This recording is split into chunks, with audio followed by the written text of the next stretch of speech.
the first time my stepmother said I was not a real grandchild. We were standing in my grandfather's hospital room, and he was still well enough to rewrite his will. The second time she said it, we were in court, and every camera in the city was pointed at us. Both times. My grandpa answered her. The difference is that the second answer ruined her life and saved mine. My name is Lila Monroe, and for the last 7 years, I have walked through the heavy glass doors of the Riverton County Courthouse with the confidence of a hunter entering her own territory. I know exactly how the air smells here. It is a distinctive stale cocktail of burned coffee from the vending machines in the basement, industrial-strength floor wax that never quite masks the scent of wet wool, and the dusty, decaying smell of old paper files. Usually, that smell sharpens my senses. It signals that it is time to work. It signals that I am the one asking the questions, the one controlling the narrative, and the one standing on the right side of the aisle representing the state. But this morning, the air just felt cold. It was a Tuesday in mid-November, and the wind off the river was cutting through the downtown streets with a cruelty that felt personal. I buttoned my wool coat all the way to my chin as I passed through the metal detectors. Stan, the security guard who usually greets me with a joke about the local football team or a complaint about his lower back pain, did not make eye contact with me today. He just stared at the monitor as my briefcase slid through the X-ray machine. He knew. Everyone in the building knew. In a town like Riverton, you cannot keep a lawsuit like this quiet, especially not when the defendant is an assistant district attorney and the plaintiffs are her own father and stepmother. I picked up my bag, the leather handle feeling slippery in my palm because my hands were sweating despite the freezing temperature. I took a breath, held it for a count of 4, and exhaled. I am 32 years old. I have put violent criminals behind bars.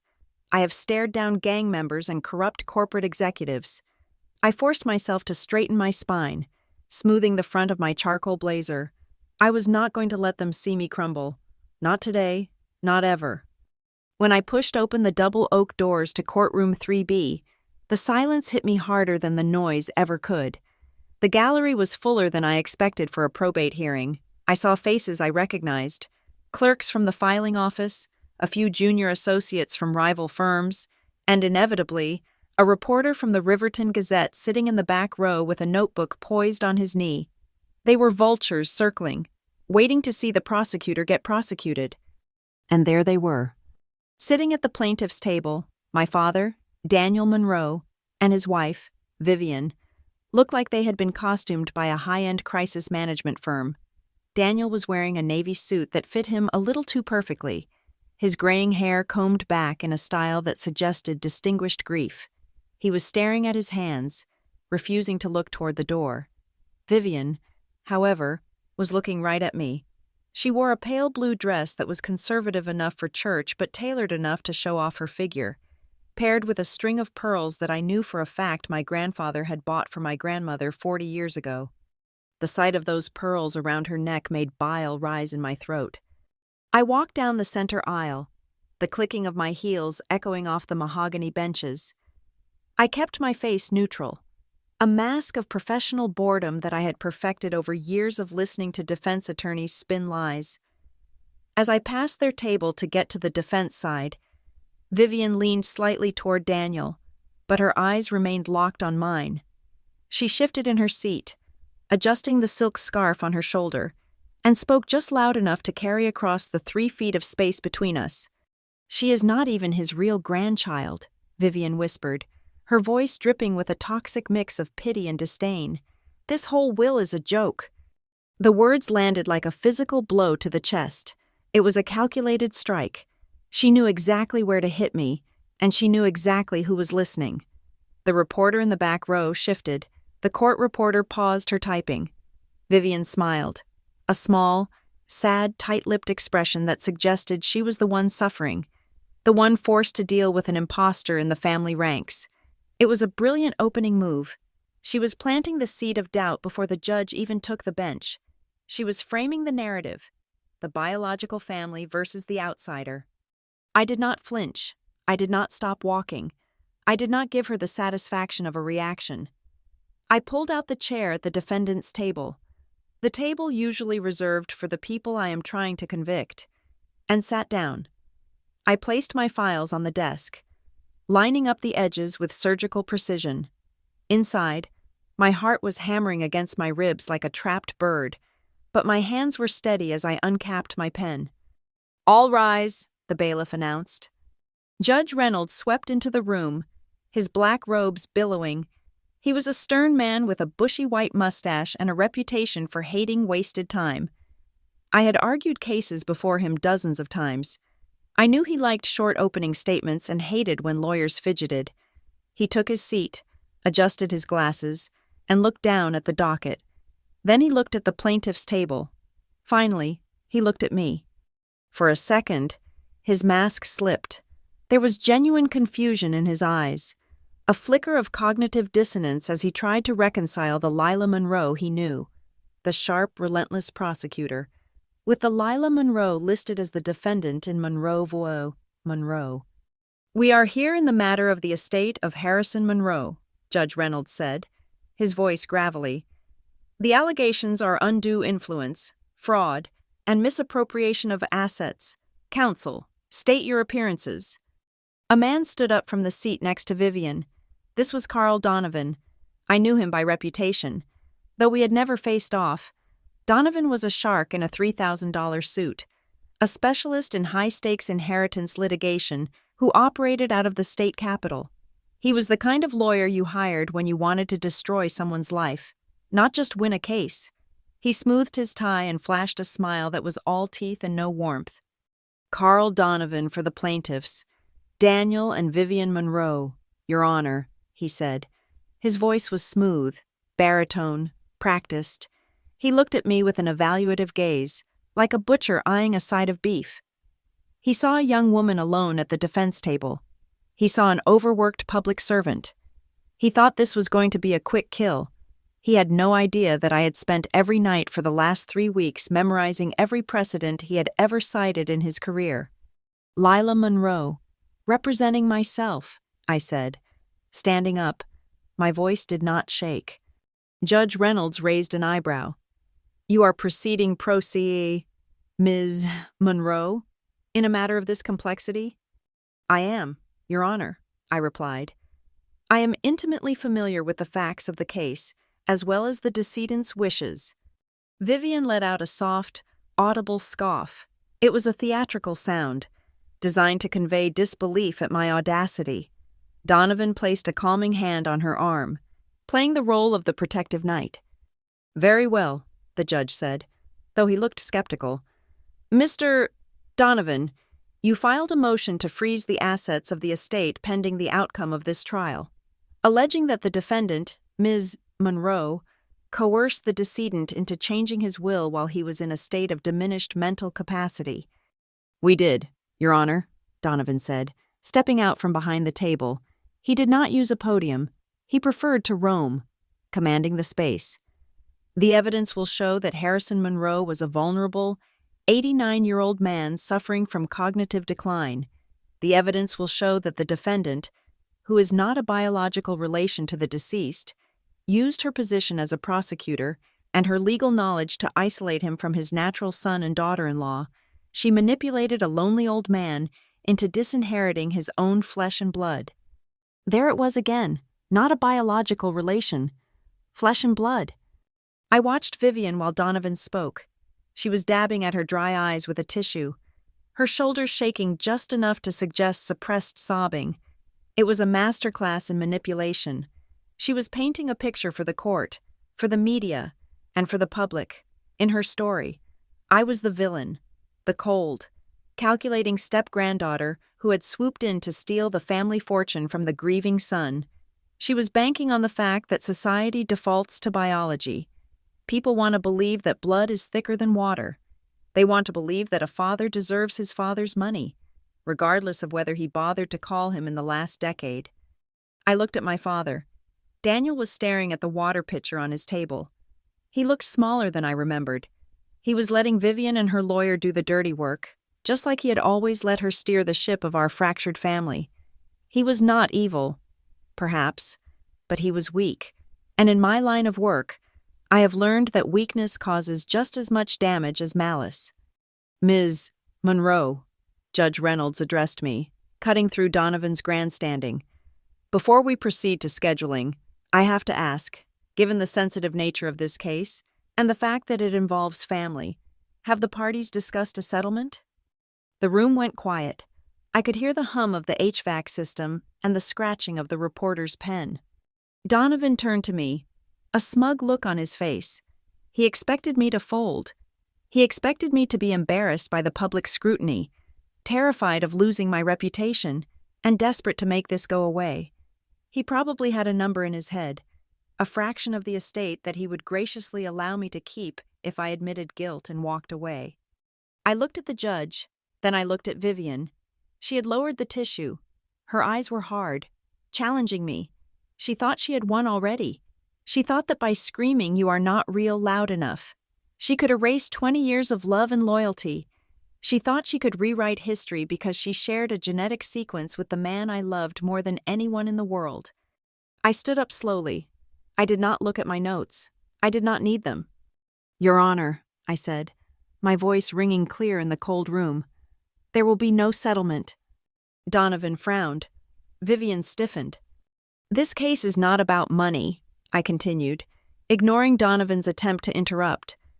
"The plaintiffs are claiming that Harrison Monroe did not know his own mind.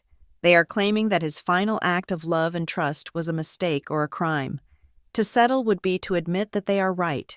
To settle would be to insult the memory of a man who was sharper, kinder, and more honorable than everyone at the plaintiffs' table combined." I took a breath. They want to argue about who is a real grandchild. They want to argue about biology. I welcome that argument, because when the evidence is presented, the court will see that being family is not about whose DNA you carry. It is about who shows up. The judge looked at me for a long moment. He saw the steel in my spine. He nodded, almost imperceptibly. "If the defendant refuses to settle, we will proceed to trial," Reynolds said.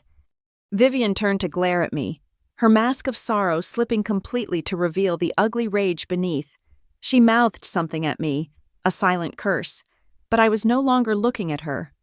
My mind was drifting, pulled back by the sheer force of her earlier insult. It was not the first time she had used that weapon against me. The echo of her voice in the courtroom, "She is not even his real grandchild," merged with a memory from 6 months ago.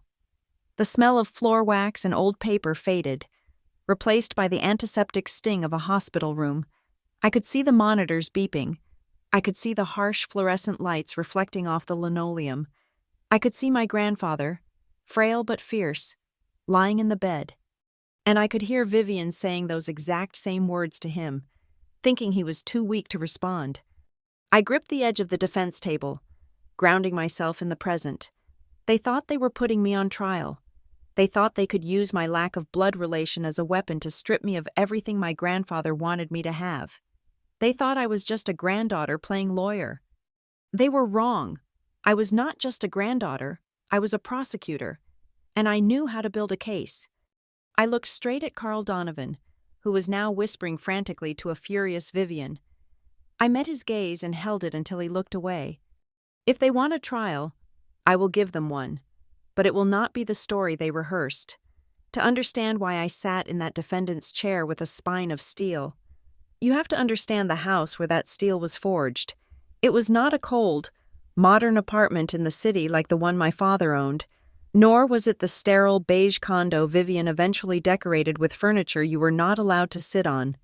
It was a sprawling 2-story red brick house on the edge of the Mapleford River, a place that smelled permanently of yeast, old paper, and lemon polish.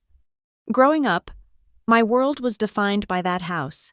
It was defined by the scratchy sound of my grandmother Rose's jazz records spinning on the turntable in the living room on Sunday mornings. It was defined by the smell of pipe tobacco and leather that clung to my grandfather Harrison's cardigans. That house was my universe, and Harrison and Rose were the gravity that held me to the earth. Technically, my father, Daniel, was alive. He was a biological fact, a signature on my report cards during the rare weekends he visited. and a voice on the telephone that always sounded like he was checking his watch. My mother had died in a car accident when I was 3 years old. I have no real memory of her. Only the stories Grandma Rose told me while she braided my hair. After the funeral, my father decided that he could not handle the grief of the house or the burden of a toddler while he was trying to make partner at his architectural firm in Chicago. So, he left me in Mapleford. He called it a temporary arrangement. It lasted 29 years. My childhood was a series of small, quiet moments that built a fortress of love around me. But my father was never the one laying the bricks. He was the man who showed up for Christmas morning with expensive gifts that I had never asked for. A porcelain doll when I was a tomboy climbing trees. A chemistry set when I was into painting, and then spent the rest of the day on the phone in the hallway. He brought a parade of girlfriends with him over the years. They were all tall, all blonde, and all vaguely disinterested in the child staring at them from the staircase. Then came Vivian. She was different from the others, mostly because she stuck. When Daniel brought her to the house for Thanksgiving when I was 10, she did not try to bribe me with candy or use that high-pitched voice adults use when they are pretending to like children. She looked at me with a cool, detached assessment, like I was a zoning issue she would eventually have to navigate. Vivian never hit me. She never raised her voice. In fact, if you asked a social worker, she was a perfectly adequate stepmother. She bought me clothes that fit. She remembered my allergies, and she signed the birthday cards. But there is a specific kind of coldness that hurts more than a slap. It is the pain of being invisible. It is the pain of walking into a room and watching the adult's face go blank, as if a lamp had been switched off. I remember sitting on the porch swing one summer evening, reading a book, while Daniel and Vivian drank wine on the patio furniture nearby. They thought I was absorbed in my story, but I was listening. I was always listening. "She is an intense child," Vivian said, swirling her glass. "She stares right through you." "She is just like her mother," Daniel replied, his voice sounding tired. "No," Vivian corrected him, and I could hear the smile in her voice, sharp and thin. "She is more Harrison's kid than yours. Anyway, look at the way she sits. Look at that frown. She belongs to this house, Daniel, not to us." At the time, I felt a sting of rejection, but looking back, I realized she was right. I did belong to Harrison.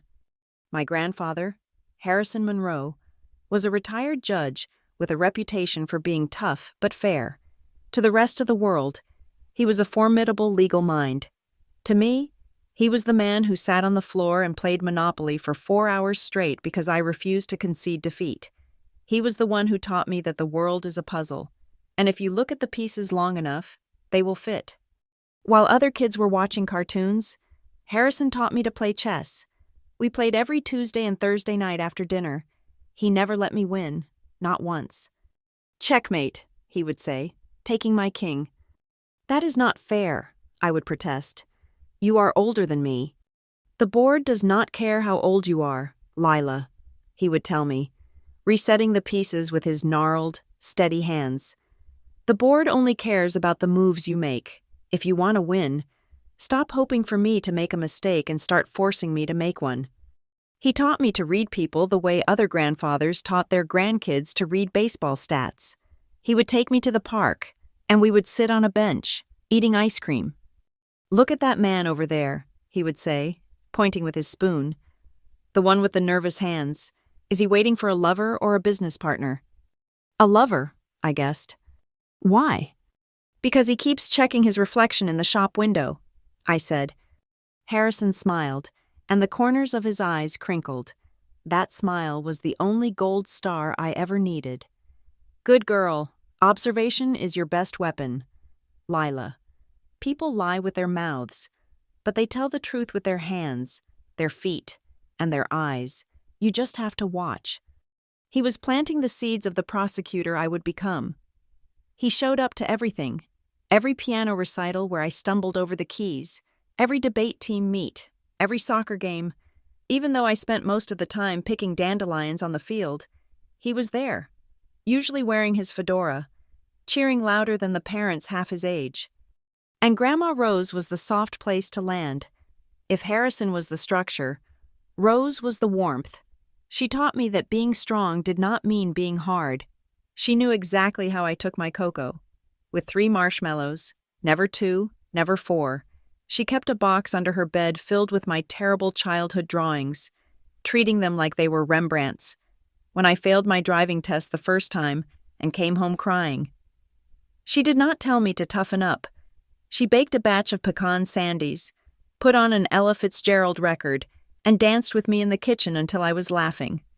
"You are going to fall down a lot in this life, sweetheart," she told me, spinning me around. "The trick is to make the getting up look like part of the dance." The contrast between my grandparents and my father became painfully clear the day I graduated from high school. I was the valedictorian, a title I had worked myself into the ground to achieve, mostly because I desperately wanted Daniel to look at me with the same pride he had for his architectural blueprints. The ceremony was at 10 in the morning. Harrison and Rose were in the front row at 8:30. Harrison was wearing his best suit, and Rose had pinned a corsage to her dress. I sat on the stage, scanning the crowd for Daniel and Vivian. The speeches started. They were not there.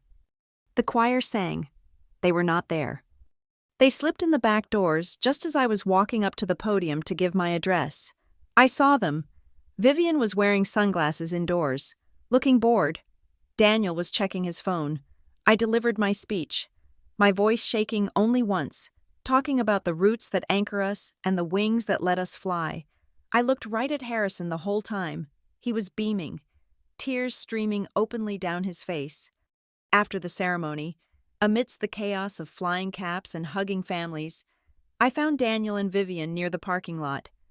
"Good speech, kiddo," Daniel said, patting my shoulder awkwardly.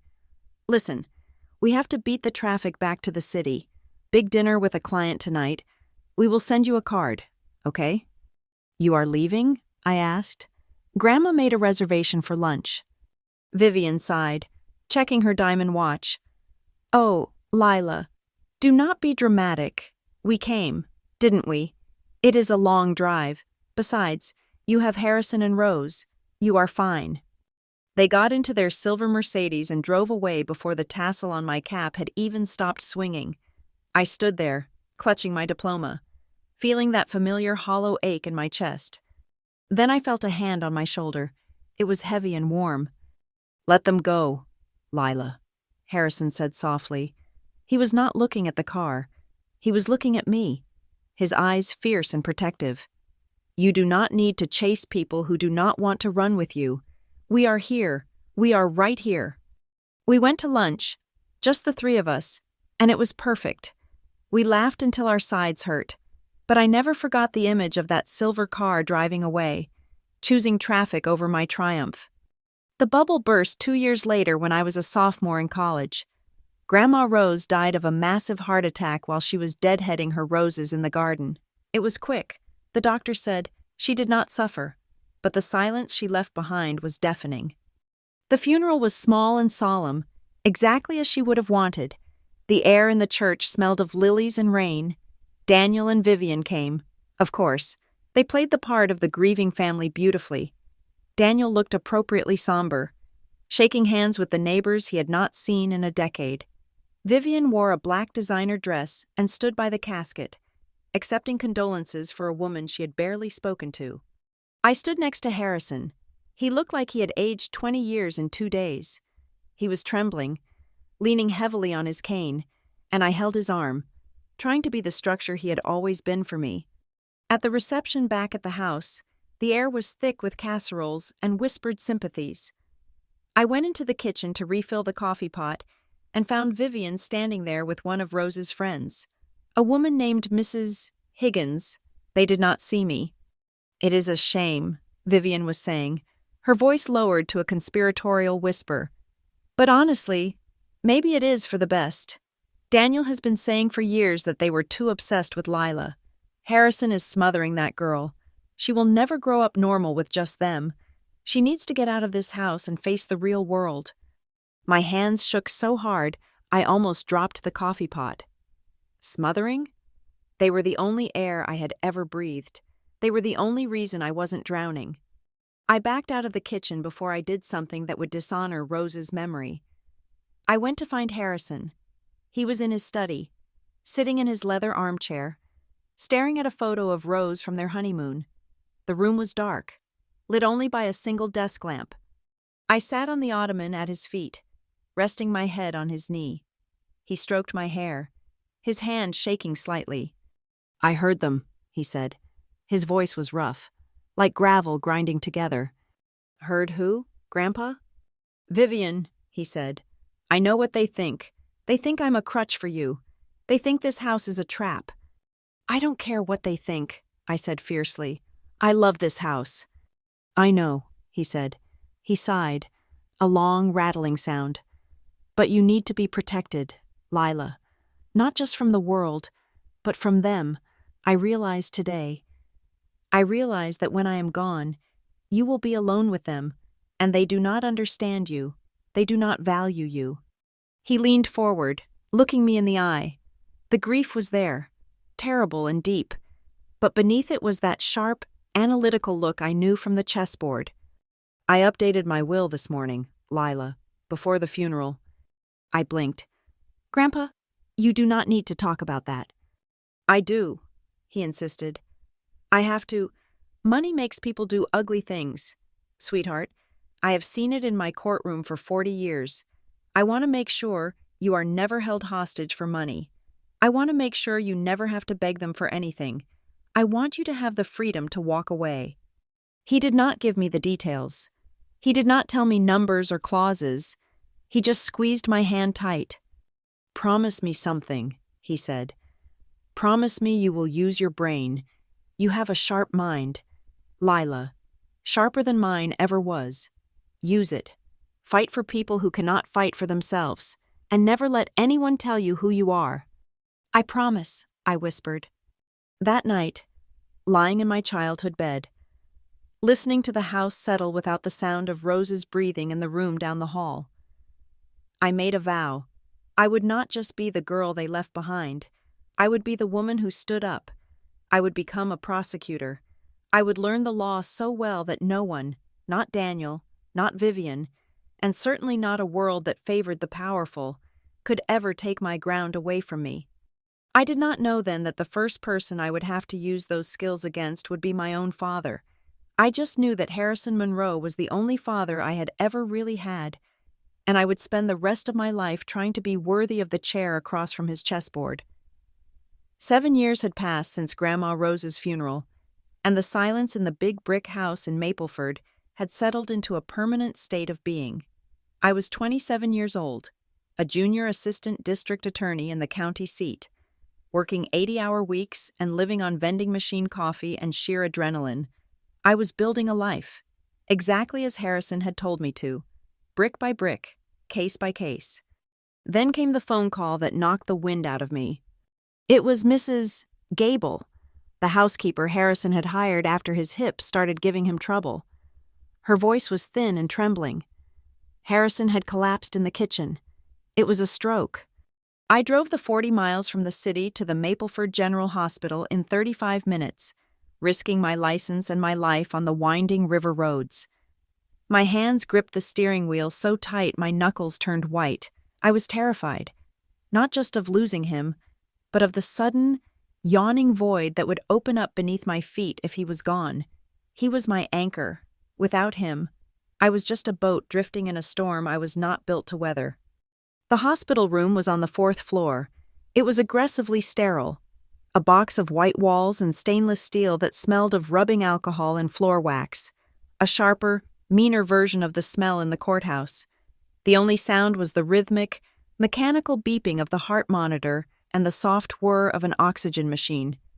Harrison lay in the bed, looking smaller than I had ever seen him. The stroke had been mild. The doctors said, a transient ischemic attack, but it had taken a toll. His skin was the color of parchment, and the left side of his mouth drooped slightly, but his eyes were open, and when I walked in, they locked onto mine with that familiar, piercing intelligence. "You were speeding," he rasped, his voice rough. "I was driving with purpose," I corrected, dropping my bag and taking his hand. It felt frail, the bones prominent under the skin. There is a difference. Objection overruled, he whispered, squeezing my fingers weakly. We sat there for an hour, just the two of us. I read him the sports section of the newspaper, skipping the bad news about his favorite baseball team. It felt safe. It felt like Tuesday night chess. Then the door opened, and the air in the room changed instantly. It became heavier, perfumed, and suffocating. Vivian and Daniel breezed in.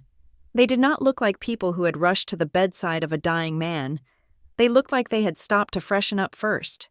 Daniel was wearing a cashmere sweater tied loosely around his shoulders, over a crisp button-down shirt.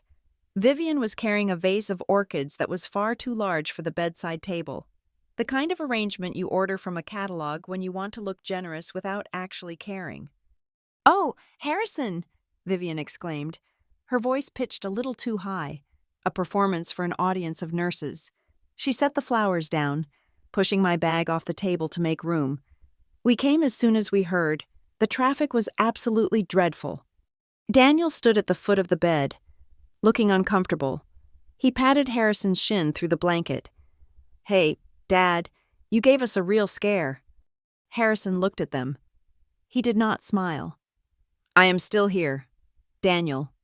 "Of course you are," Vivian said, pulling up a chair and sitting closer to the bed than I was. She reached out and patted Harrison's hand, the one I wasn't holding. "And we are going to make sure you are taken care of. In fact, Daniel and I were just talking on the way over. We think it is time to make some changes. For your safety." I stiffened. I knew that tone. It was the tone a predator takes when the prey is wounded. "Changes?" Harrison asked. "Just simplifying things," Vivian said, her smile tight and perfect. "You know, managing the estate, the bills, the upkeep of that big old house. It is too much for you now. We think it would be best if you signed over power of attorney to Daniel, just for the finances. That way, we can ensure that the family assets are protected. We need to make sure your real family is provided for." The words hung in the air like smoke. Real family. "I am handling the bills," I said, my voice cool and steady, slipping into my courtroom persona.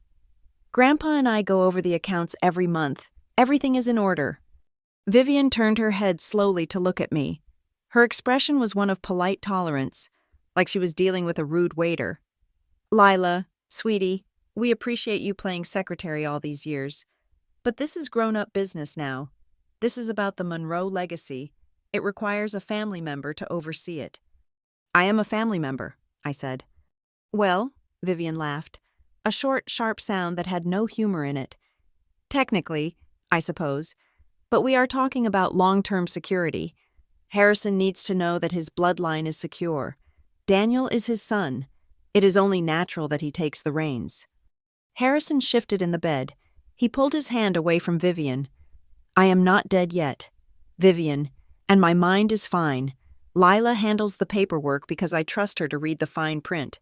Daniel never reads the fine print." Daniel flushed pink. "Dad, come on. That is not fair. I have been managing my own firm for 20 years. "And asking me for loans for 15 of them," Harrison shot back. The room went deadly silent. The heart monitor seemed to beep louder. Beep, beep, beep. Vivian's smile vanished. Her eyes narrowed into slits. She stood up, smoothing her skirt with an aggressive swipe of her hand. "We are trying to help you, Harrison," she said, her voice dropping the sugary facade. "We are trying to protect what is ours. You are vulnerable, you are sick, and you are letting this girl cloud your judgment." "This girl is my granddaughter," Harrison said. "She is not your real grandchild anyway." "Harrison!" Vivian snapped. The volume of her voice made the nurse in the hallway pause. "You know that. We all know that. Daniel was barely around when she was born. Her mother was, well, let us not speak ill of the dead, but let us be honest. She is basically yours, not ours. She has no Monroe blood in her veins. Why are you pretending that she belongs at the table with the actual heirs?" It felt like she had slapped me. I had known, deep down, that she felt this way. I had heard the whispers, but to hear it said aloud, in this sterile room, in front of the man who had raised me, it stripped the skin right off my soul. I looked at Daniel, waiting for him to defend me, waiting for him to say, "That is my daughter you are talking about." Daniel looked at the floor. He bit his lip. He said nothing. I turned to Harrison. I expected him to be crushed. I expected him to be too weak to fight. Instead, I saw a flash of the old fire in his eyes. He slowly turned his head to face Vivian. His hand, the one holding mine, tightened its grip with surprising strength. "You are right about one thing, Vivian," Harrison said. His voice was low, but every syllable was clear. "She is basically mine, because I earned the right to call her mine, and she earned the right to call me grandfather." He took a breath, his chest rattling slightly. "Daniel provided biology. I provided a life. I know exactly who is sitting at my table. And frankly, I am looking at the only person in this room who has never asked me for a dime." Vivian's face turned a blotchy red. "That is absurd. We are family." "Then start acting like it," Harrison said. He looked at me, and his expression softened into infinite tenderness. "Lila, call Mr. Henderson in the morning. I want him to bring the new draft of the will. The one we discussed last month. I'm going to sign it as soon as the doctor clears me to hold a pen." Daniel's head snapped up. Panic flashed across his face. "New draft? Dad, what are you talking about? You can't just change things without discussing it with us. We have obligations. The mortgage on the lake house, the tuition for the boys. We were counting on the quarterly support staying stable." I froze. Quarterly support? I knew Harrison helped them out occasionally. I knew he paid for a vacation here and there. But the way Daniel said it, obligations, counting on it, implied a structured, regular income stream that I had never seen in the household books.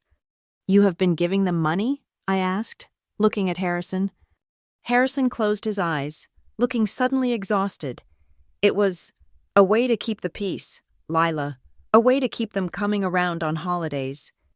"It is not charity," Daniel argued, sounding defensive. "It is an advance on my inheritance." "An inheritance is what you leave behind." "Daniel," Harrison said, his eyes still closed. "Not what you consume while the person is still breathing. Leave, both of you. I am tired." Vivian looked like she wanted to scream. She looked at the monitor, at Harrison's pale face, and then at me. She realized she had overplayed her hand. She had pushed him too far, and now he was threatening to cut the strings. "We are leaving," Vivian said, grabbing her purse. "But this isn't over. You are not thinking clearly. Harrison, we will be back when you are sensible." She marched to the door, her heels clicking aggressively on the linoleum. Daniel lingered for a second, looking at his father with a mix of guilt and greed, then turned and followed his wife. I squeezed Harrison's hand. "I will be right back. I need some water." "Lila," he whispered, "don't let them scare you." "They don't scare me," I lied. I followed them out into the hallway. I needed to know exactly what they were planning. I needed to see the enemy in the open. The hallway was empty.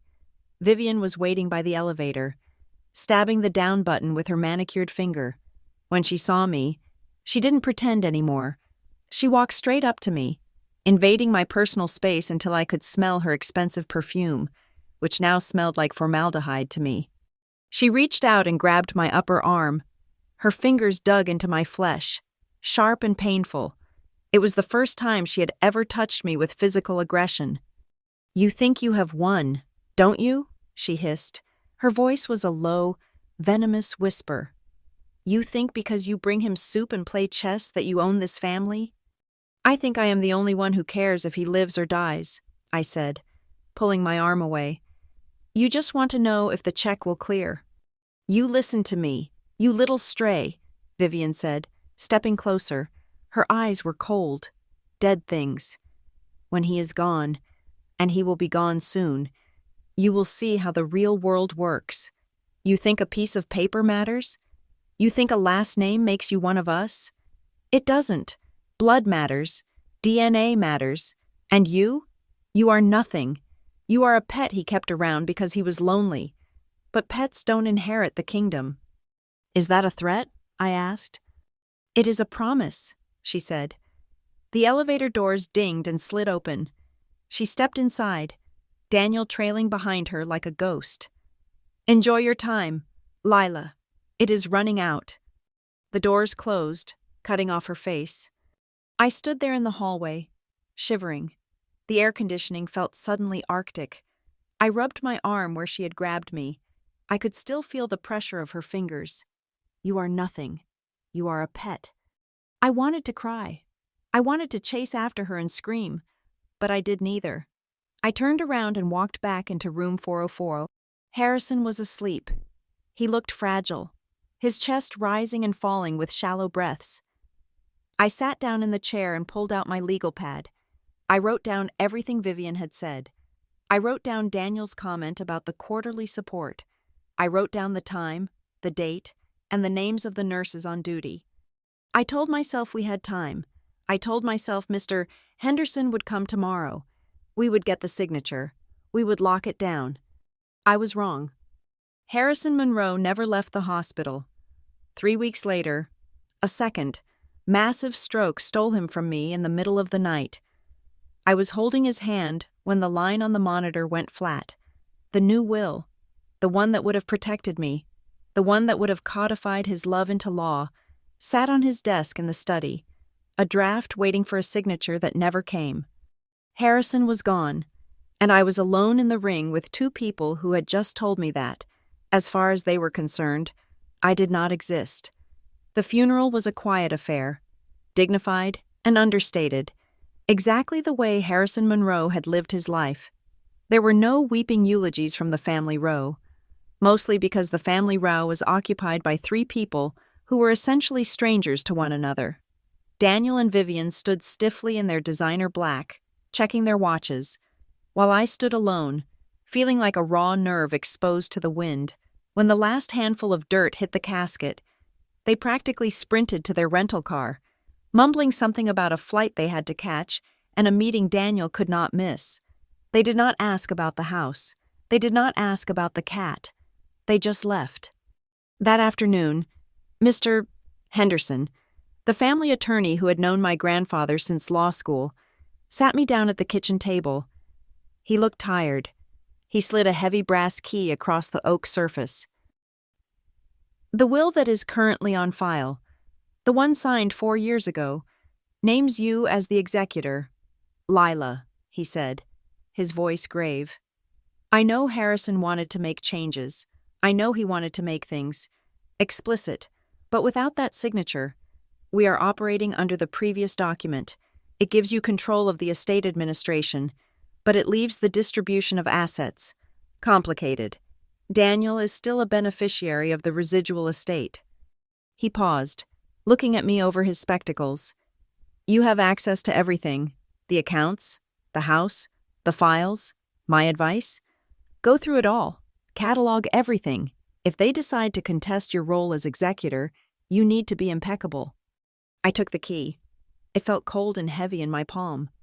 An hour later, I stood before the double doors of Harrison's study. I had not been inside since the ambulance took him away. The air in the room was still, suspended in time. It smelled of vanilla pipe tobacco, old paper, and the lemon oil he used to polish the mahogany desk.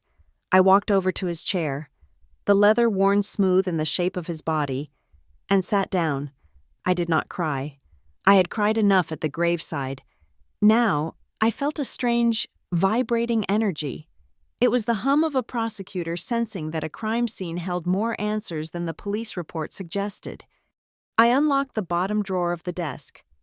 Inside, stacked in neat, chronological piles, were dozens of black leather-bound notebooks. Harrison was a man of the analog age. He trusted ink more than he trusted the cloud. I pulled out the top one, labeled Disbursements, Family, dating back 20 years. I opened it. The handwriting was familiar, sharp, angular, precise. It was a ledger, but it was not just numbers. It was a chronicle of extortion disguised as need. January 12th, 2004, $2,500.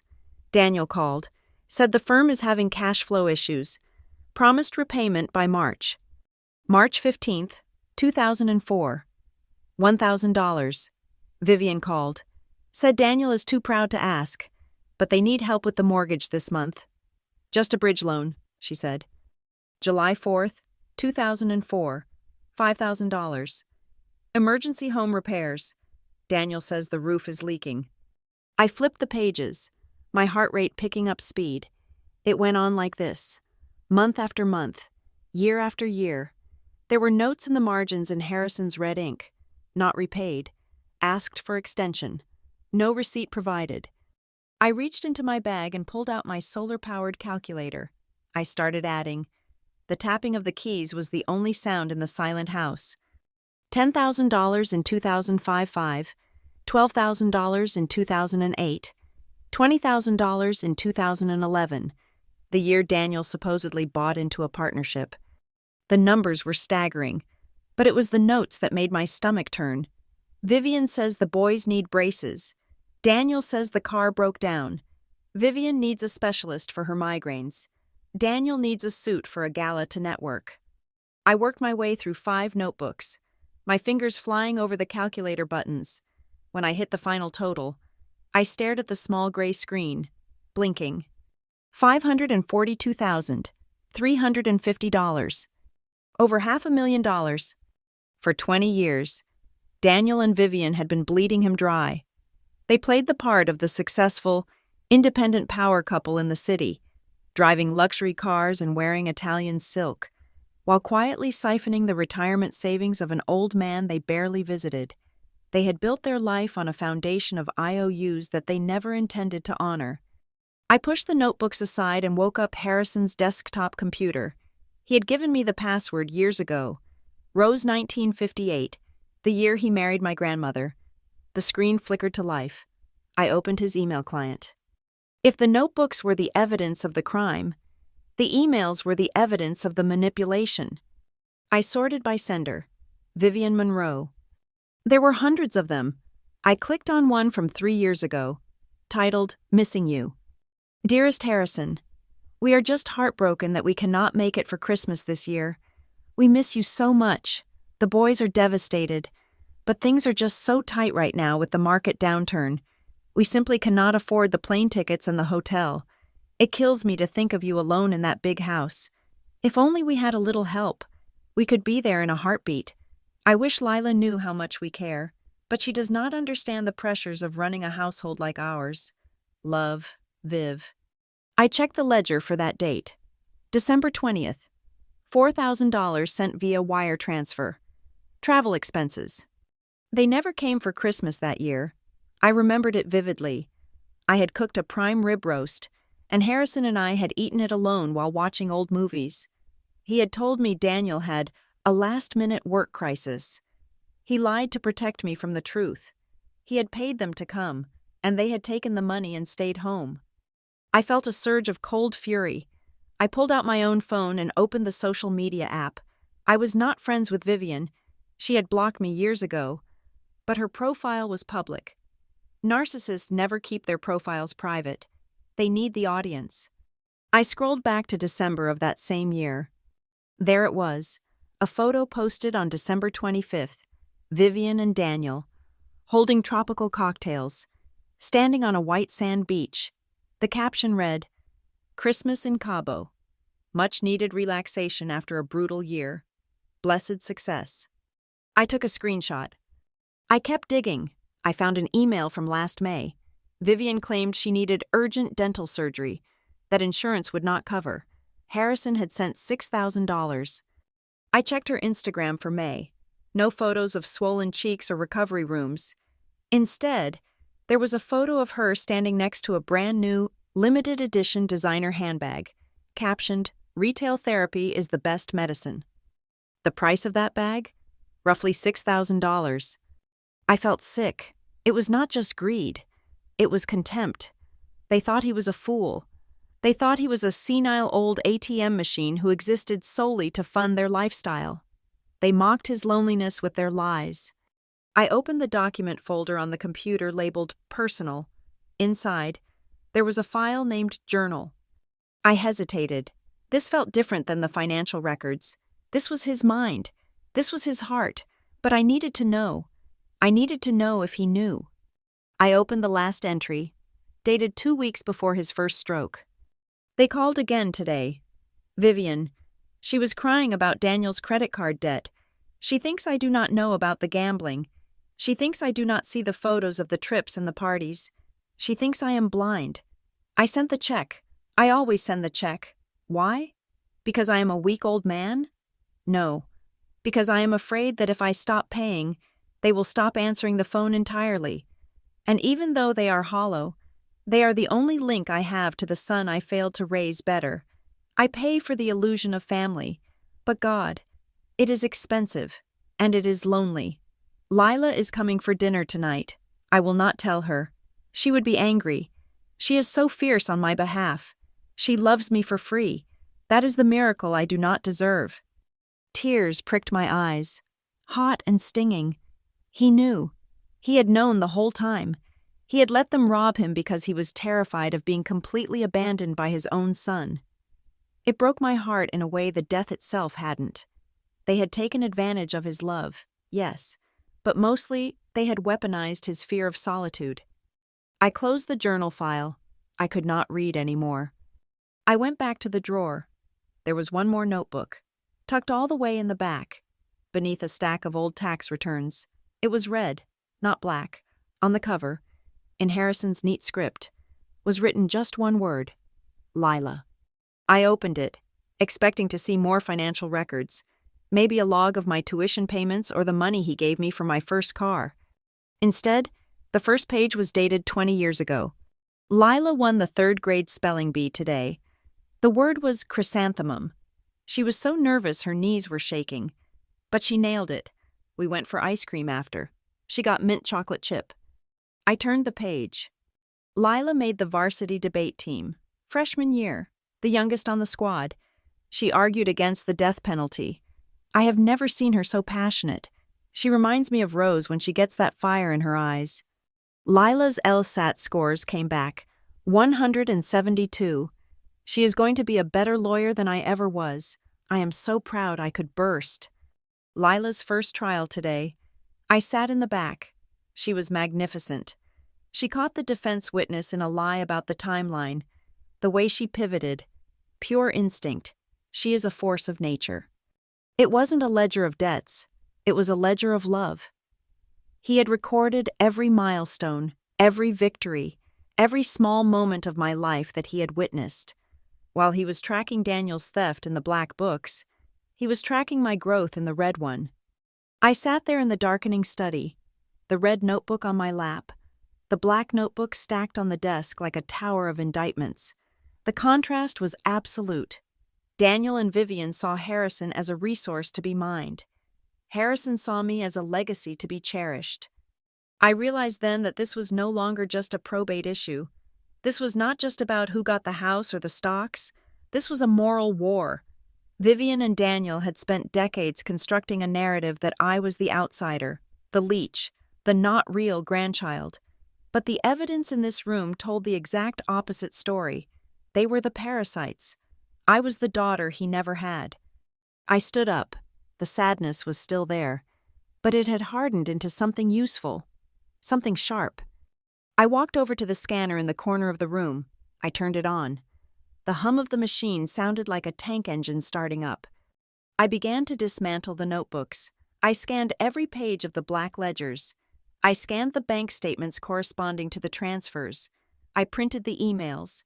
I printed the screenshots of Vivian's social media posts, matching them date for date with the emergency requests. I created a digital file structure on my encrypted hard drive. Asset misappropriation, undue influence, fraudulent inducement. I worked for 6 hours straight. I did not eat. I did not drink. I was a machine.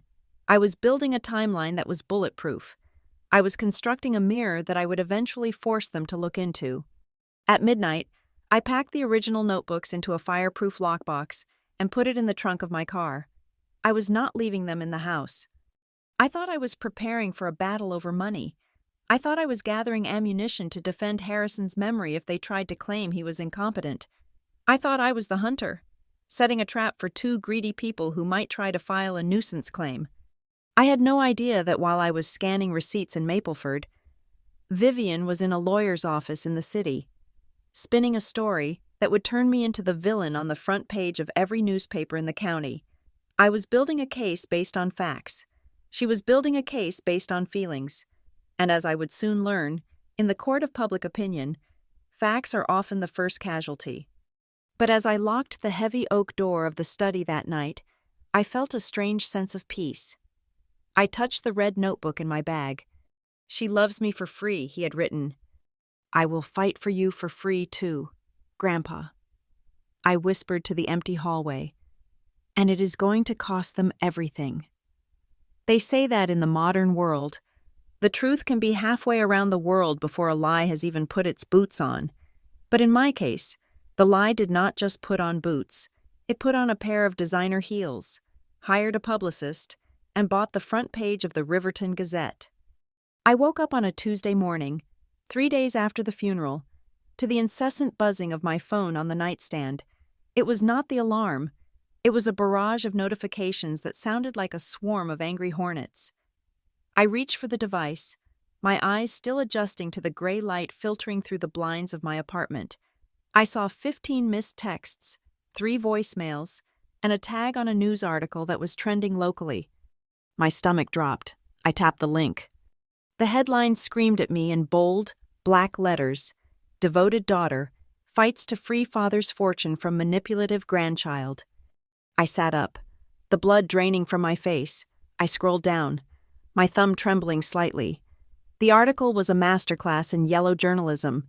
It painted a picture of Harrison Monroe not as the sharp, commanding judge who had taught me to play chess, but as a senile, confused old man who had been isolated by a cold and calculating granddaughter. And there was Vivian. She had given an exclusive interview. I could hear her voice in every quote, dripping with that sickly sweet concern she used to mask her venom. "It is just heartbreaking." The article quoted Vivian Monroe as saying, "We tried so hard to be there for Harrison in his final years, but Lila, Ms. Monroe, always made it difficult. She controlled who he saw. She controlled the phone lines. We suspect she even controlled his finances long before he passed. We just want to make sure his true legacy goes to the family he actually created, not the one who took advantage of his loneliness." I felt like I was suffocating. Ms. Monroe. She used my professional title to make me sound distant, while she was just Vivian, the grieving daughter-in-law. But the text was not the worst part. It was the pictures. Above the fold, they had printed a photo of Vivian and Daniel leaving the cemetery. Vivian was dabbing her eyes with a lace handkerchief, looking fragile and devastated, leaning into Daniel for support. It was a perfect image of mourning. Below that, they had placed a photo of me. It was a stock image taken 2 years ago when I was leaving the courthouse after a murder conviction. In the photo, I was wearing a sharp black suit, wearing dark sunglasses, and my jaw was set in a hard, uncompromising line. I looked tough. I looked like a prosecutor. But in this context, juxtaposed with Vivian's tears, I did not look strong. I looked like a villain. I looked like the kind of woman who would steal a pension check from a dying man. I threw the phone onto the duvet as if it were burning hot. I forced myself to get up. I forced myself to shower, to dress, to put on my armor. I chose a soft blue blouse instead of my usual stiff white collar, a subconscious attempt to soften the image the world was currently consuming. But when I checked my phone again before leaving for the office, the nightmare had migrated to social media. Vivian had posted on her personal Facebook page, which was set to public. It was a grainy, scanned photo from 20 years ago, one of the rare times we were all in the same room. I was 12, looking awkward in braces, standing next to Daniel. Vivian was smiling at the camera. The caption read, "Missing these simpler days when family was just family, before money and ambition got in the way. Praying for peace and truth to come out. Family, first heartbroken." The comments section was a cesspool. Stay strong. Viv, money changes people. I always thought that girl looked stuck up. It is shameful how the elderly are abused these days. Sue her for everything. Strangers, people who did not know me, people who did not know that simpler days meant me waiting by the window for a father who never showed up. They were judging my entire life based on a caption written by a woman who had once called me a pet. Driving to the district attorney's office felt like driving into a war zone. Usually, the courthouse was my sanctuary. It was the one place where facts mattered more than feelings. But as I walked through the security checkpoint, I felt the shift in the atmosphere. The security guard, Stan, gave me a tight nod instead of his usual joke. The receptionist looked down at her computer screen a little too quickly when I walked by. No smoke without fire. I could hear them thinking, why would her own family sue her if she didn't do something wrong? I walked to my desk, keeping my head high, but my skin felt prickly. I could feel the eyes on my back. My colleagues, people I had shared drinks with, people I had trusted with my case files, were whispering. I saw two paralegals huddled by the copy machine, and they went silent the moment I turned the corner. It is a terrible thing to realize that your reputation, which you have spent a decade building brick by brick, can be knocked down in a single morning by a rumor. At 10 o'clock, my intercom buzzed. Lila, can you come to my office, now? It was Marcus, the district attorney. He never called me to his office without an appointment, and he never used that tone. I grabbed a notepad and walked down the hall. The walk felt like a mile. When I entered his office, Marcus was standing by the window, looking out at the city skyline. He did not turn around immediately. On his desk lay a printout of the morning paper. Sit down, Lila, he said. I sat. Marcus, that article is libel. You know that. You know me. He turned around. He looked tired. Marcus was a good man. A political animal. Yes, but a man who generally cared about justice. However, today he looked like a man who was worried about polling numbers. I know you, Lila, he said, sitting on the edge of his desk. I know you are a hell of a prosecutor, but this, he gestured to the paper. This is a mess, and it just got messier. He slid a piece of paper across the desk toward me. It was a printout of an email. We received this an hour ago via the anonymous tip line for the Internal Integrity Unit. I picked it up. Subject: Professional misconduct, concern. Lila Monroe. To whom it may concern, it has come to my attention that Assistant District Attorney Lila Monroe may be using her access to state databases and her knowledge of financial loopholes to conceal assets in a private probate matter. There are concerns that she has manipulated legal documents regarding the estate of Harrison Monroe to defraud the rightful heirs. Given her position of power, this warrants an immediate investigation. It was anonymous, but I knew the voice, the phrasing, rightful heirs, position of power, was pure Vivian. Or perhaps it was Daniel, finally trying to be useful. This is ridiculous, I said, my voice shaking with suppressed rage. I have never used state resources for personal matters. My grandfather's estate is a private civil issue. This is a harassment tactic to pressure me into settling. I believe you, Marcus said, and I think he actually did. But you know the protocol. Lila, an accusation like this, involving a senior ADA, we cannot just ignore it. If the press finds out we buried a complaint about financial impropriety, we all go down. He took a breath. I have to open a preliminary inquiry. Internal Affairs is going to have to audit your case files and your office communications. Just to clear you. You are investigating me? I asked, feeling the room spin. Because my stepmother sent an email? We are investigating the complaint, he corrected, and until the preliminary report is filed, I need you to step back from the active trial docket. You can work on case prep, but no court appearances. We cannot have a defense attorney bringing this up in front of a jury to discredit you. I felt like I had been punched in the gut. They had taken my grandfather. Now they were coming for my career. They were taking the one thing that defined me outside of that house, my ability to stand in a courtroom and speak for the truth. Fine, I said. Standing up, my legs felt heavy. Do the audit. You will find nothing. But Marcus, understand this. They are doing this because they are losing. They are trying to bleed me out. Just keep your head down, Lila, Marcus warned. And get a good lawyer. Not for the estate. For yourself. I walked back to my office, packed my laptop, and left the building before noon. I could not stay there and listen to the whispers. I drove to the only place I had left, Harrison's house in Mapleford. As I pulled into the driveway, I got a call from Mr. Henderson, the estate attorney. "Lila," he said, his voice sounding urgent. "I just got the formal filing from the opposing counsel. We need to talk." "I saw the article, Mr. Henderson," I said, unlocking the front door. "I know they are playing dirty." "It is not just the article," Henderson said. "It is who they hired. I thought they were using a local firm, but the filing just came through. Vivian has retained Carl Donovan." I stopped in the hallway, keys in hand. The name hit me harder than the newspaper headline. Carl Donovan. I knew that name. Every lawyer in the state knew that name.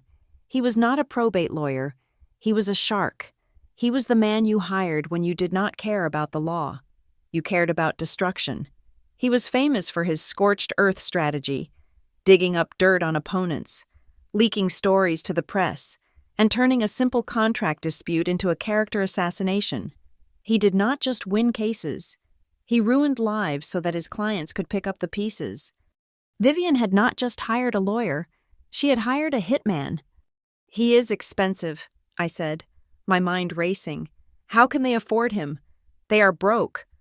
"That is the question," Henderson said. "Either they found a pile of cash, or Donovan took the case on contingency. And if he took it on contingency, that means he thinks the estate is worth enough to make him rich. He smells blood." "Lila." "Let him smell it," I said, a cold calm settling over me. "Thank you for telling me." I hung up.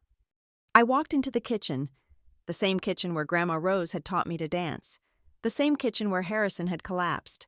It was silent now. The refrigerator hummed. The afternoon sun slanted across the wooden table where I had eaten 1,000 meals. I sat down and spread the newspaper out on the table. I opened my laptop and pulled up the screenshot of Vivian's Facebook post. I put the anonymous email printout next to it. They were surrounding me. They had the media. They had the public sympathy. They had a monster of a lawyer. And now, they had neutralized my ability to do my job. They wanted me to feel small. They wanted me to feel like the scared little girl who watched her father drive away in a silver Mercedes. They wanted me to settle, to write them a check, to apologize for existing. I looked at the photo of me in the paper, the one where I looked like a villain. I traced the line of my own jaw in the picture. Vivian had made a fatal mistake. She thought that by painting me as a cold, hard prosecutor, she would shame me into softening. She thought I would try to prove her wrong by being nice. She did not understand that she had just given me permission to stop pretending. If they wanted a villain, fine, I would be the villain. I would be the cold, calculating prosecutor they were so afraid of. I would not appeal to their hearts, because they did not have any. I would not appeal to the public, because the public was fickle. I would appeal to the facts, and I would hunt them down with the same ruthless precision I used on the criminals in my courtroom.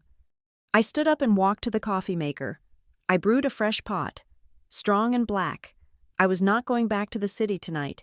I was not going to hide in my apartment.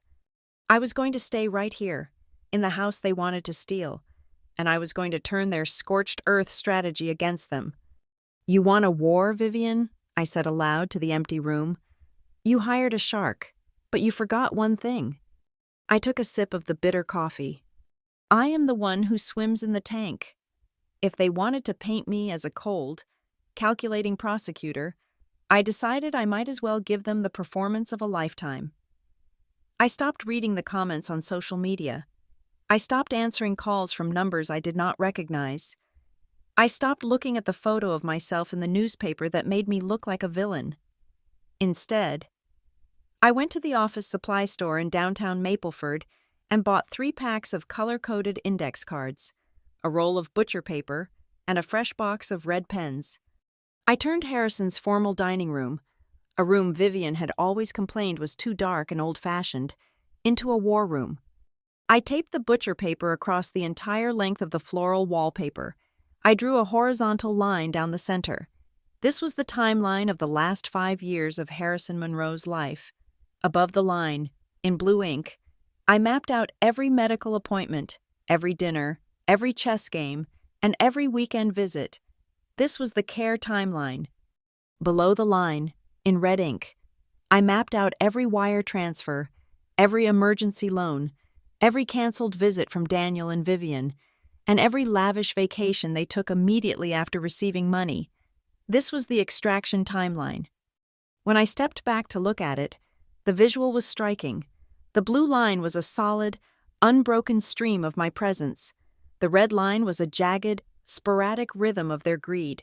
It was not just a chart, it was a story, and a trial is nothing more than a battle of stories. My first stop was Dr. Aris, the neurologist who had treated Harrison for a decade. I met him at his clinic on a Wednesday morning before his rounds began. He was a stern man who did not like lawyers, but he liked Harrison. "They are claiming diminished capacity," I told him, cutting straight to the chase. "They are saying he was confused, malleable, and that I tricked him into trusting me." Dr. Aris snorted, wiping his glasses. "Harrison? Confused? Lila? The man beat me at chess 2 weeks before his first stroke. I have the clinical notes right here." He opened a file. On his last visit, we discussed the current political climate, the efficacy of his blood pressure medication, and he corrected me on a statistic regarding stroke recovery rates. His cognitive scores were in the 95th percentile for his age group.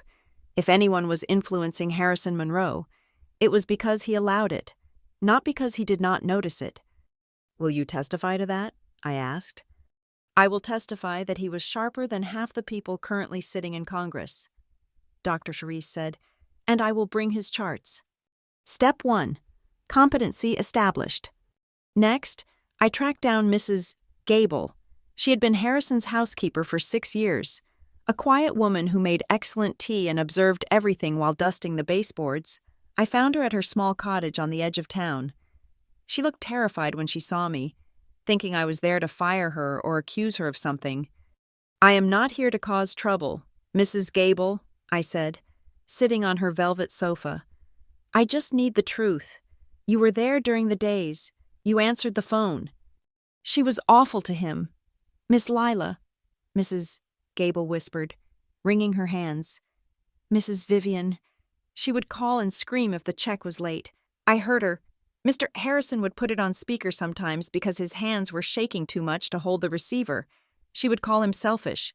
She would say he owed them." "Did you keep a log?" I asked. "For your hours?" Mrs. Gable nodded and went to a drawer in her kitchen. She pulled out a stack of spiral-bound notebooks. "I write down everything: who called, who visited, what chores I did. I had to, so I could get paid correctly." I opened a notebook from last year. There, in neat cursive, was the evidence of their absence. June 4th, Mr. Harrison's birthday, cooked roast, set table for 4, Mr. Daniel called at 5 o'clock, canceled, said traffic was bad. Mr. Harrison ate alone in his room. October 10th, Mrs. Vivian called, yelled about tuition money. Mr. Harrison cried after. December 24th, Miss Lila arrived at noon. No call from Mr. Daniel. These notebooks were not just logs. They were a character witness for the prosecution. They proved isolation, but not the kind Vivian claimed. They proved that they had isolated him, and I was the only one who had broken through the wall. Step 2. Neglect documented. I needed more. I needed to prove that Harrison's reliance on me was a choice, not a default. I drove to the nursing home where Judge Edgar Lane, Harrison's former colleague and best friend, now lived. Edgar was 90, wheelchair-bound, but his legal mind was a steel trap. "I read the papers," Edgar rasped when I walked into his room. "That woman is a vulture. Harrison always said she had teeth like a barracuda." "I need help, Edgar," I said. Did he ever talk to you about the will? About his intentions? Edgar smiled, a slow, sly expression. He reached for a metal box on his bedside table. He did more than talk. Lila. He wrote. He pulled out a folded letter. The paper yellowed slightly at the edges. He sent this to me 3 years ago, wanted me to proofread it for tone. He never sent it to Daniel, but he wanted to keep it on record. I unfolded the letter. It was in Harrison's handwriting.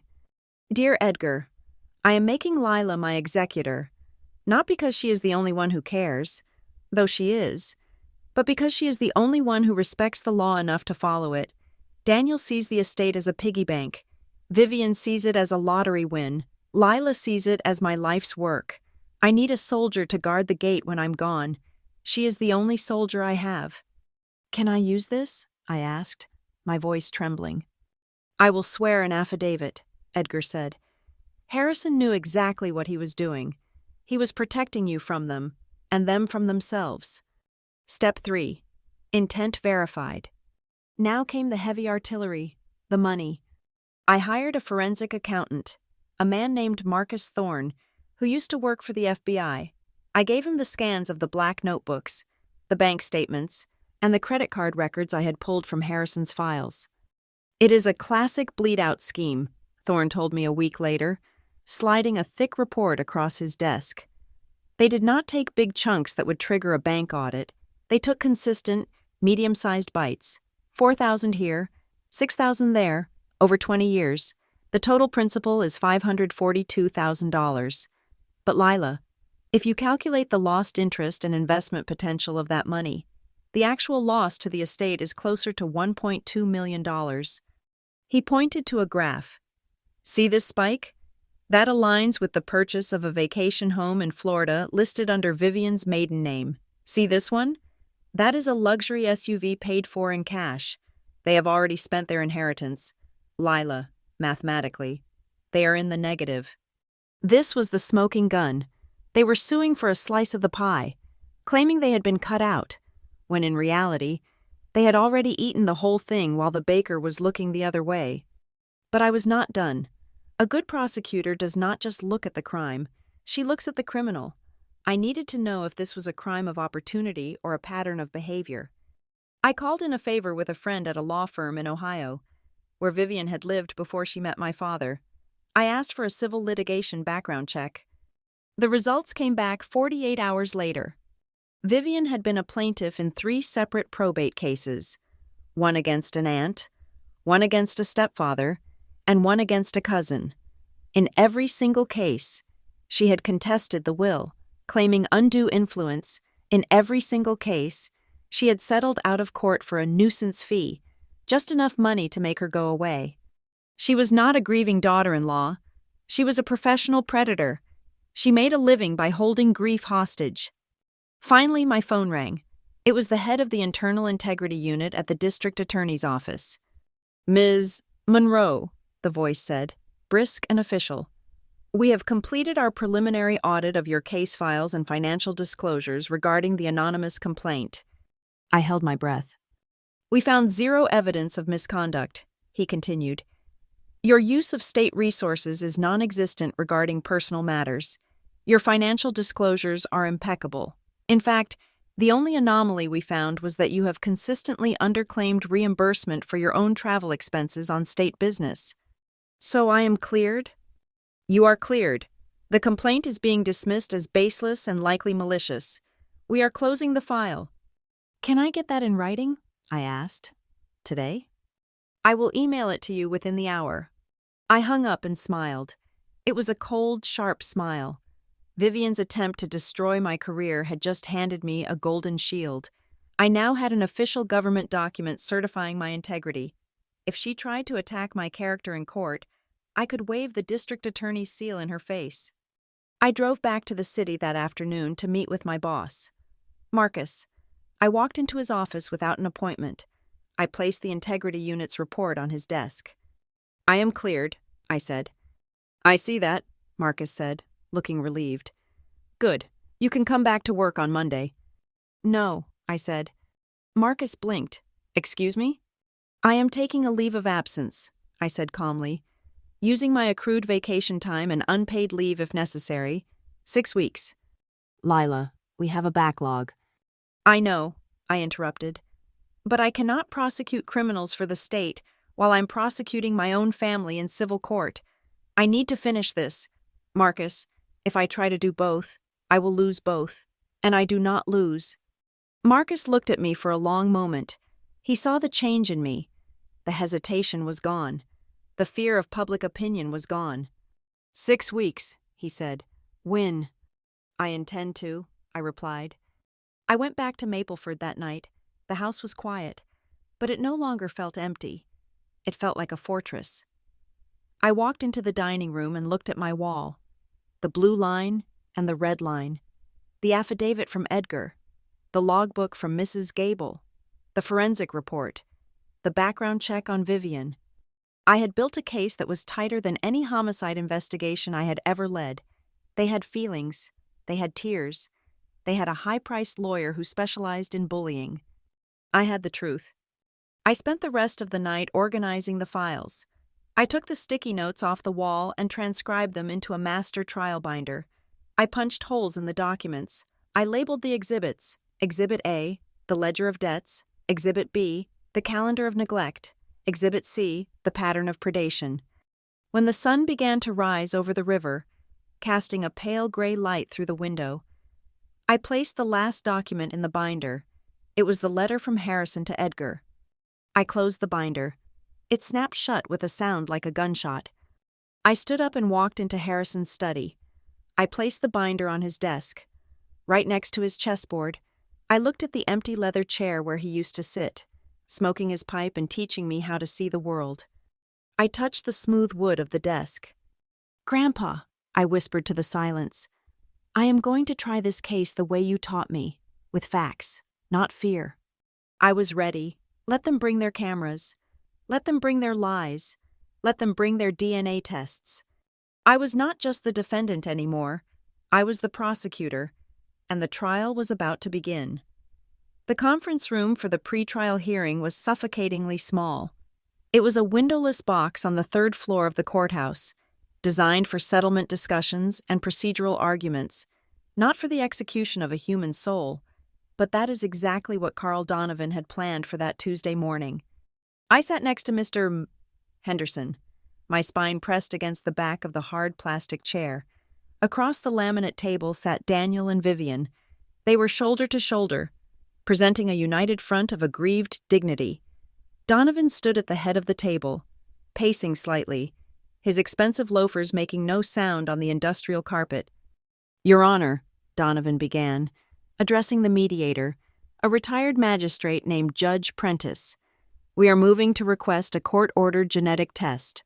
Specifically, a paternity test comparing the DNA of the defendant, Lila Monroe, with that of the plaintiff, Daniel Monroe." The air left the room. It vanished so suddenly that I actually gasped, a sharp, involuntary intake of breath that sounded too loud in the silence. "Mr. Henderson shot up from his chair. "Objection. This is a probate case regarding the validity of a will. Ms. Monroe's lineage is not on trial here. She is the legal daughter of Daniel Monroe, listed on her birth certificate. This is a fishing expedition designed to harass my client." Donovan stopped pacing. He turned to look at me, and his eyes were flat and predatory. "Is it harassment?"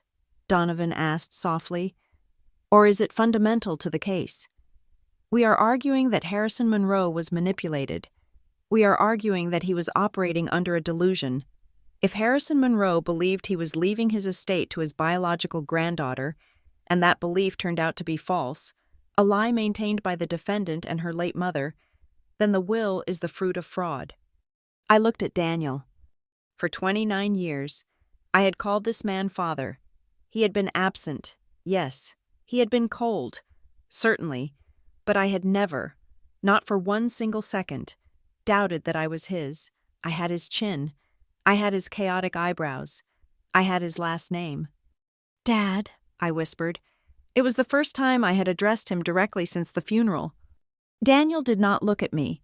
He was staring intently at a watermark on the table, his jaw working back and forth.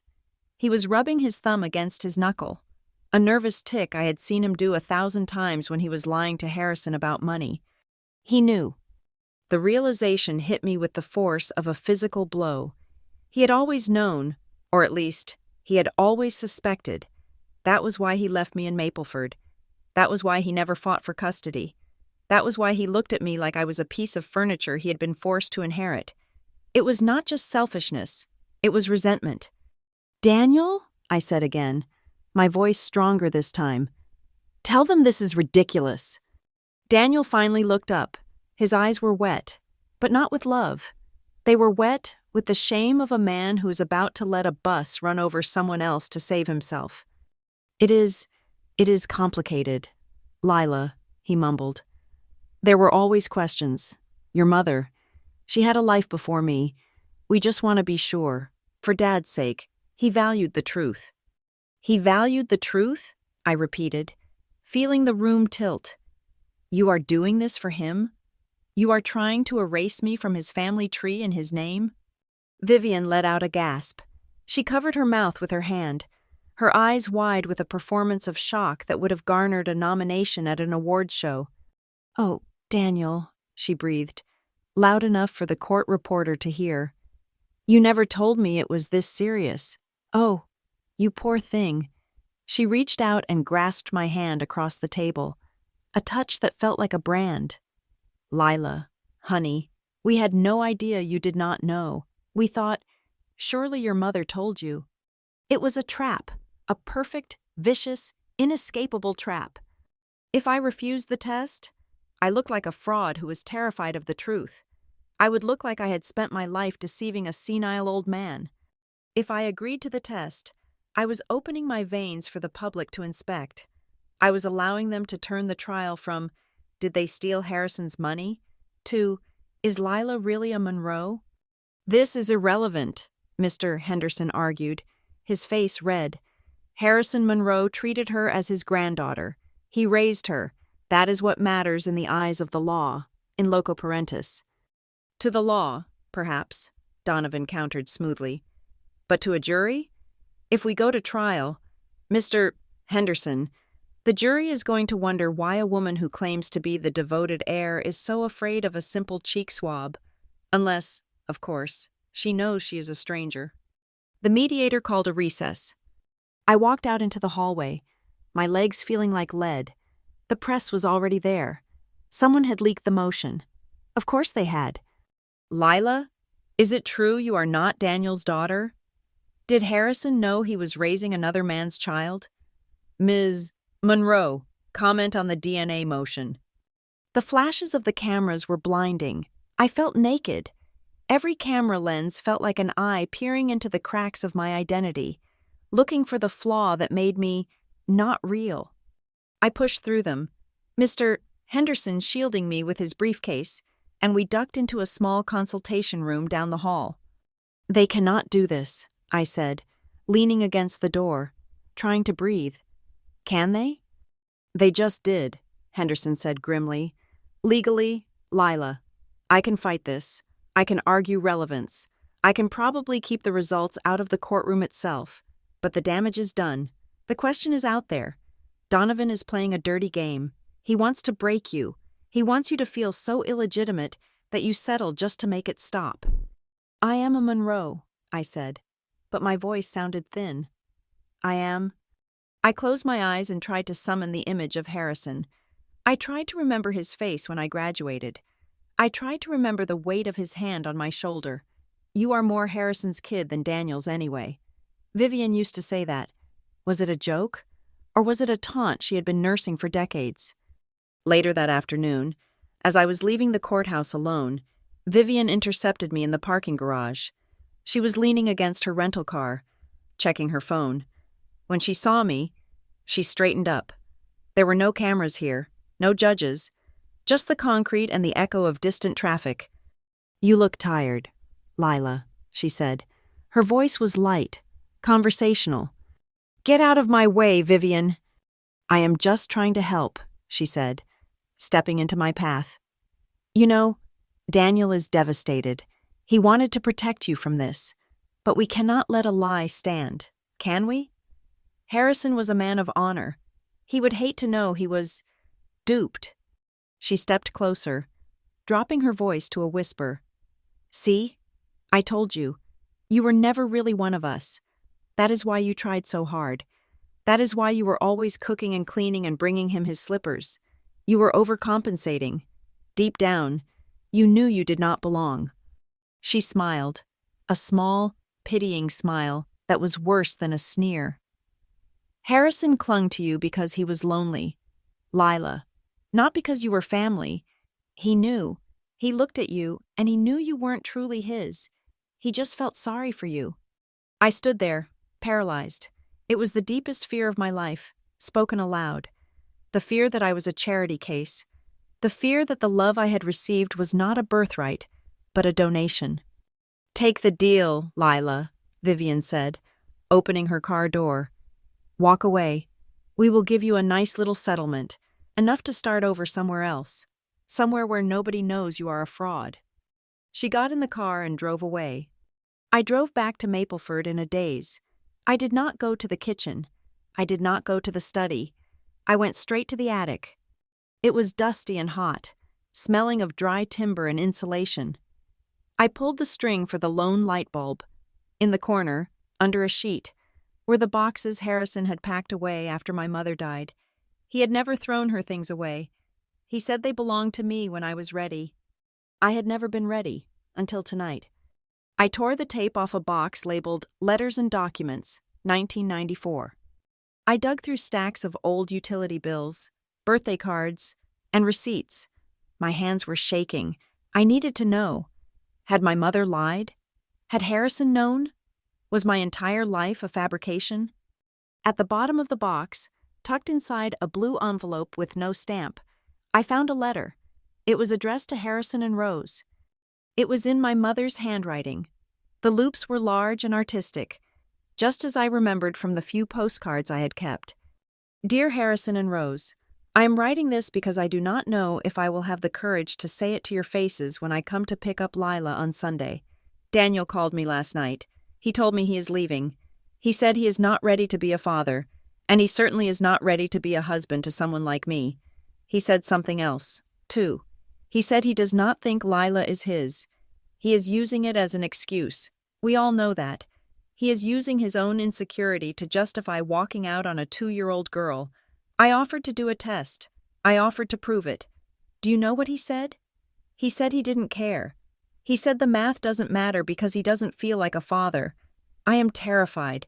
I cannot raise her alone in the city with no money, but mostly, I am terrified that you will turn your backs on her too.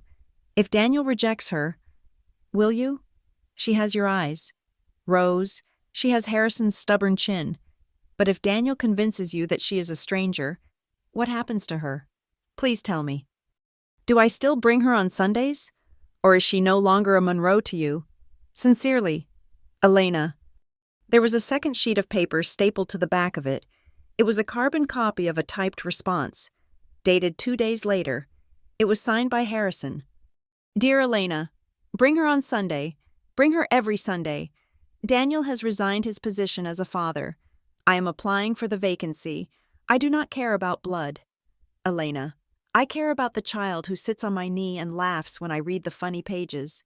I care about the girl Rose loves more than her own life. If Daniel is too blind to see what he has, that is his tragedy, not ours. We are going to the lawyer on Monday to draft guardianship papers. We are going to ensure that no matter what Daniel says or does in the future, Lila is ours. She is a Monroe by decree, if not by biology, and in this house, a decree is stronger than DNA. See you Sunday. Harrison. I sat on the dusty floor of the attic, clutching the papers to my chest, and I wept.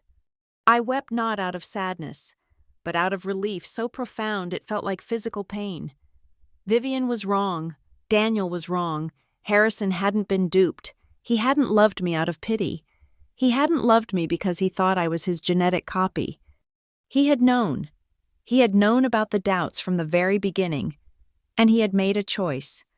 Daniel has resigned his position as a father. I am applying for the vacancy. The words burned into my mind. Biology is an accident. Love is a choice. Harrison had chosen me. He had chosen me over his own son's ego. He had chosen me over the doubt. I wiped my face with my sleeve. The fear that had gripped me in the parking garage evaporated. Vivian thought that proving I wasn't a real grandchild would destroy my claim to the estate. She thought that stripping me of the biological tie would strip me of my standing. She did not understand the law, and she certainly did not understand Harrison Monroe. If I took the DNA test, and if it came back negative, Vivian would think she had won. She would parade the results before the jury to prove I was a stranger. But she was handing me the greatest weapon I could ask for. If I was not biologically related to Harrison, and yet he had treated me as his primary beneficiary, his confidant, and his executor for 30 years, then the argument of undue influence collapsed. You cannot accidentally trick a man into loving a stranger for 3 decades when he knows the truth. It proved that his devotion to me was deliberate. It proved that his rejection of Daniel was not about a misunderstanding, but about a judgment of character. I stood up, holding the letters. I would take the test. I would let them have their circus. I would let them broadcast the results to the world. Because once the world knew that I was not his blood, and they saw what he wrote in this letter, they would understand the one thing Vivian was trying to hide. That Harrison loved me not because he had to, but because he wanted to. And he despised them not because of who they were, but because of what they did. I walked down the stairs, the floorboards creaking under my feet. I went to the kitchen and poured a glass of water. I looked at the timeline on the wall. "You want to talk about what is real, Vivian?" I said to the empty room. "Fine, let us talk about what is real." I picked up my phone and called Mr. Henderson. It was 11 o'clock at night. "Lila?" he answered, sounding worried. "Are you okay?" "I am fine," I said. My voice was steady. "Call Donovan in the morning." "You want to fight the motion?" "No," I said. "Tell him I agree to the test. Tell him I want it done immediately, and tell him I want the results read in open court." "Lila, are you sure? If the results are negative—" "I am counting on them being negative, Mr. Henderson," I said. "I do not understand." "You will," I said. "Just set it up. And Henderson, add a new exhibit to the trial list. Exhibit D, the vacancy." I hung up. I looked out the window at the house across the street, where the neighbors were sleeping, safe in their assumption that families are simple things defined by birth certificates. They were wrong. Family is a contract, and Harrison Monroe had signed his name in permanent ink. The morning after I found the letters in the attic, I did not go to the office, and I did not go to the courthouse. I called Mr. Henderson at 6 o'clock in the morning. He answered on the 3rd ring, his voice groggy and thick with sleep, but he woke up fast when I told him what I was looking for. I told him to stop looking at the recent files. I told him to stop worrying about the will from 4 years ago or the amendments from last month. I told him to go to the basement of his firm's archives. I told him to find the box marked Monroe, Miscellaneous, 1994. By 10 o'clock, we were sitting in his conference room, surrounded by dust motes dancing in the shaft of sunlight. On the table between us lay a document that smelled of mildew and old toner. It was not a will. It was not a trust. It was something far more specific, something that legal scholars call a sui generis contract, a unique agreement tailored to a specific, messy human situation. The title at the top read, Grandparent Guardianship and Beneficiary Agreement. It was dated 25 years ago. I would have been 7 years old. Mr. Henderson adjusted his glasses, his hands shaking slightly as he turned the pages. "I was a junior associate when this was filed," he murmured. "I remember Harrison coming in. He was furious. I thought he was going to sue your father for custody. Instead, he had this drafted." I looked at the signatures on the last page. Harrison's signature was bold, aggressive, the pen digging deep into the paper. Rose's was elegant and looped. And then there was Daniel's. It was small, cramped, looking like the signature of a man who was ashamed of what he was signing. "Read it to me," I said. "It is an agreement between Harrison and Rose Monroe. and Daniel Monroe, Henderson said, summarizing the legalese. Essentially, Daniel retains his legal parental rights on paper. He stays on the birth certificate. However, he cedes all financial, educational, and residential decision-making authority regarding the minor child, Lila Monroe, to the grandparents. He looked up at me. But here's the kicker. Lila, Clause 14. He pointed to a paragraph in the middle of the document. In exchange for assuming full financial responsibility for the minor child, the grandparents reserve the exclusive right to designate said child as a beneficiary of their estate, independent of any biological claims or future contesting by the natural father. The natural father, Daniel Monroe, hereby waives any right to challenge future bequests made to the child based on lineage, paternity, or estrangement. My breath caught in my throat. Daniel had signed it. He had signed away his right to claim I wasn't real family 25 years ago. He had traded his parental authority for freedom from financial responsibility. He had sold me to them, and Harrison had bought me. But there was more. Clipped to the back of the agreement was a handwritten addendum on Harrison's personal stationery. It was notarized. I picked it up. Harrison's handwriting was unmistakable. Let it be known that as of this date, I recognize Lila Monroe as my lawful and sole grandchild. This recognition stands absolute. Regardless of any future discoveries regarding biological paternity, she is a Monroe by my choice. This designation supersedes blood. I felt a tear slide down my cheek, hot and fast. He had covered every base. He knew Daniel might try this.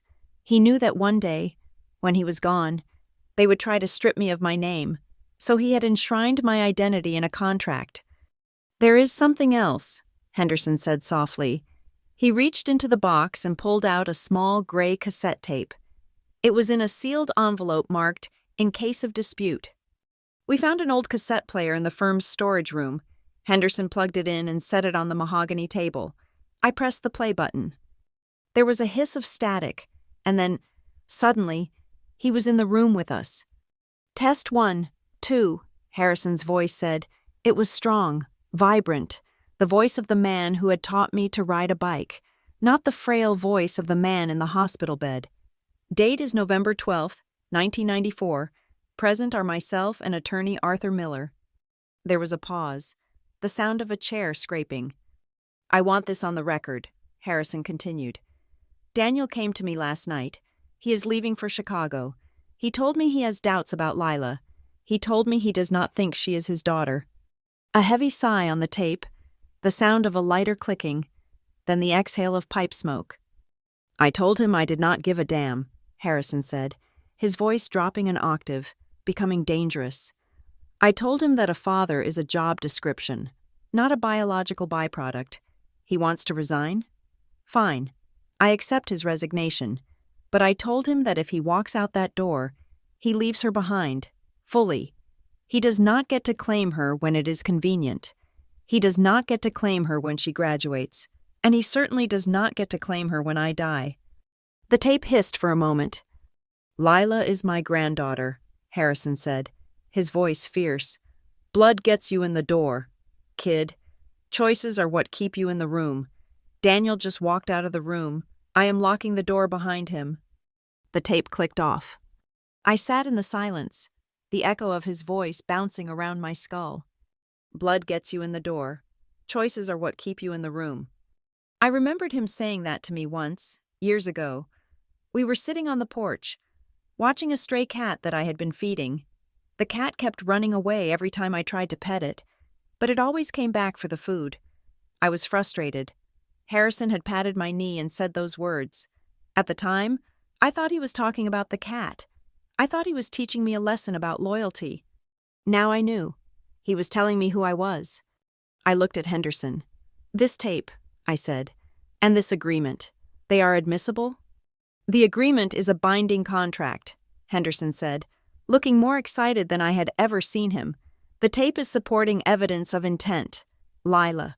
This destroys their undue influence argument. They cannot claim you tricked him in his old age when he signed a document declaring you his heir 25 years ago. They cannot claim he was deluded about your parentage when he explicitly addresses the doubt on the tape and dismisses it. Good, I said. I stood up. Now call Donovan. Tell him I am ready for the swab. Henderson blinked. Lila, you do not need to do the test now. We have this. We can move to dismiss based on the contract. No, I said firmly. If I dismiss it, they will spin it. They will say I got off on a technicality. They will say I hid behind a piece of paper because I was afraid of the truth. I want the test, Henderson, but I want the ground rules set first. That afternoon, we requested an emergency conference with Judge Reynolds in his chambers. It was a procedural meeting, meaning the press was barred. Vivian and Daniel were not there, only Donovan. Donovan looked smug when he walked in. He thought I was there to beg for a settlement to avoid the test. Your Honor, Henderson began, placing the yellow document on the judge's desk. Before we proceed with the genetic testing requested by the plaintiffs, we would like to submit a foundational document regarding the decedent's estate planning. Judge Reynolds put on his reading glasses. He read the agreement. He read the handwritten note. He looked at the notary stamp. He looked up at Donovan. Counsel, were you aware of this agreement? Donovan's face had gone pale. He picked up the document, his eyes scanning it rapidly. My clients did not mention this. Because your client signed it and then conveniently forgot about it, I said. Or maybe they hoped it was lost. This changes the landscape, Judge Reynolds said, leaning back. Mr. Donovan, this document suggests that your client, Daniel Monroe, waived his right to contest bequests to Ms. Monroe based on lineage. He signed away the very argument you are making. We would argue that the document is stale, Your Honor. Donovan tried, but he sounded desperate. It was signed 25 years ago. And it was never revoked, I interjected. Harrison Monroe honored his side of the bargain. He paid for my education. He paid for my housing. He raised me. Daniel honored his side too. He stayed away and let his parents pay the bills. You cannot benefit from the contract for 2 decades and then claim it is invalid when the bill comes due.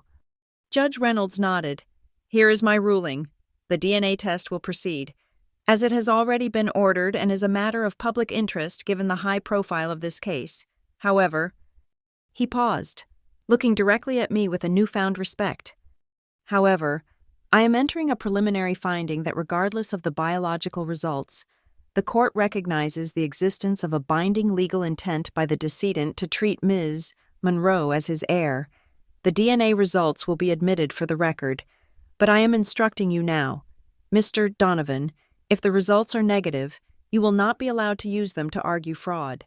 Harrison Monroe knew. He chose. That is the law. It was a checkmate. I had locked the door just like Harrison said. 2 days later, the results came in. We were back in the courtroom. It was packed. The media had turned this into the trial of the century. They were hungry for the scandal. They wanted the soap opera reveal. Vivian was wearing a red dress, bold and confident. Daniel looked nauseous. Judge Reynolds held the envelope. He did not drag it out. He opened it, scanned the paper, and looked at the courtroom. In the matter of the paternity of Lila Monroe, he said, his voice booming, the results indicate a 0% probability that Daniel Monroe is the biological father. A gasp went through the room. It was a collective intake of breath that sucked the oxygen out of the air. Vivian grabbed Daniel's arm, a look of triumphant vindication on her face. She turned to the gallery, effectively posing for the sketch artist. She looked at me with a smirk that said, I got you. You are nothing. Daniel put his head in his hands. He did not look triumphant. He looked like a man who had just been publicly confirmed as a cuckold, a man whose abandonment of a child was now compounded by the public revelation of his own marital history. The reporters were typing furiously. The narrative was being written. The fake heiress. The lie revealed. I sat at the defense table. I did not flinch. I did not cry. I did not look down. I looked at the judge. Then I looked at the empty jury box. Then I looked at the gallery. I stood up. Donovan stood up too, puffing out his chest. Your Honor, in light of this revelation, we move to— Sit down, Mr. Donovan, Judge Reynolds snapped. The room went silent. The court acknowledges the results, Reynolds said. However, the court also acknowledges Defense Exhibit D, the guardianship agreement of 1994, and the notarized declaration of intent signed by Harrison Monroe. Vivian's smirk faltered. The record will reflect, Reynolds continued, that Harrison Monroe was fully aware of the lack of biological connection. The record will reflect that he legally and contractually claimed Lila Monroe as his grandchild and heir, with the full written consent of the plaintiff, Daniel Monroe. Reynolds looked at Vivian. The biology is irrelevant to the validity of the will. The motion to dismiss the defendant's claim based on lineage is denied. We will proceed to trial on the remaining merits, if you still have any. Vivian's mouth fell open. She looked from the judge to Donovan, who was furiously shuffling papers. She looked at me. I met her gaze. I did not smile. I did not gloat. I just held up the small, yellowed piece of paper, the carbon copy of the letter I had found in the attic. I do not care about blood. Elena. She saw it. She recognized Harrison's handwriting even from across the room. Her face drained of color. The reporters were confused. They had gotten their scandal. I wasn't a biological Monroe, but they were looking at me, and they weren't seeing a woman destroyed by the truth. They were seeing a woman emboldened by it. I was not Daniel's daughter. The test proved it. And in that moment, I felt a weight lift off my shoulders that I hadn't even known I was carrying. I wasn't his. I didn't share his weakness. I didn't share his selfishness. I didn't share his blood. I was Harrison's, purely, entirely, and legally. I turned to Mr. Henderson. They are going to try to pivot, I said quietly. They are going to say Harrison was forced to sign that agreement. They are going to say he was trapped. Let them, Henderson said, smiling. We have the tape. I looked at Daniel.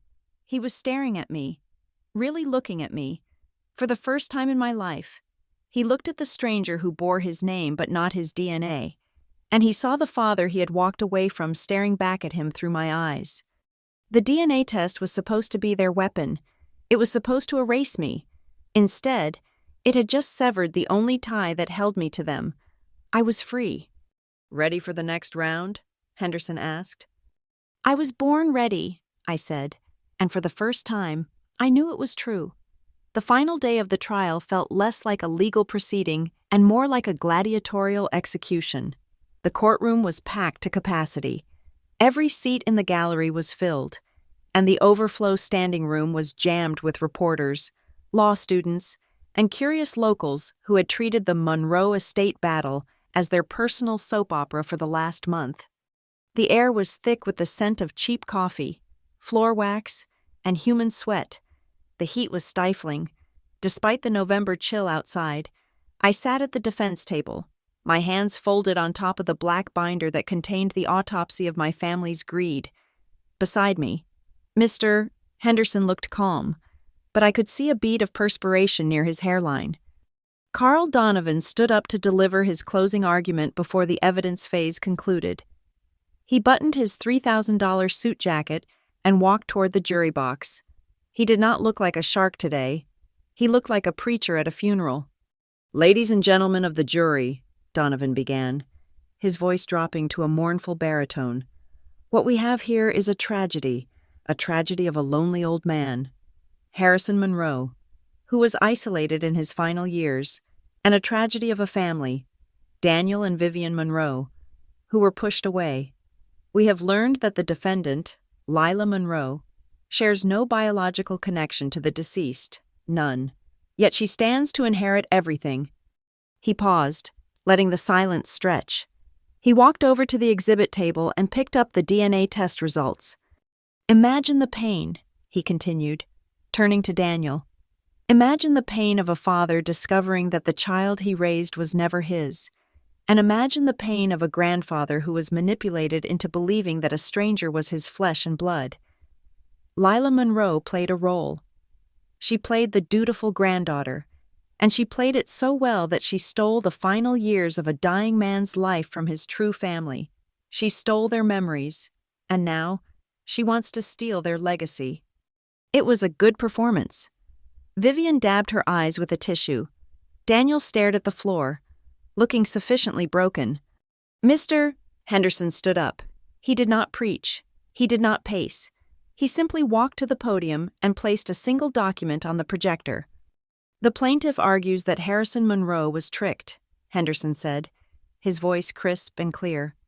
He argues that my client, Lila Monroe, is an interloper, a stranger. But the evidence shows that the plaintiffs, Daniel and Vivian Monroe, signed away their rights to define family 25 years ago. The image of the grandparent guardianship agreement appeared on the screens. Henderson zoomed in on the signatures. That is Daniel Monroe's signature, Henderson said, pointing, and that is the clause where he waives all decision-making authority regarding Lila Monroe.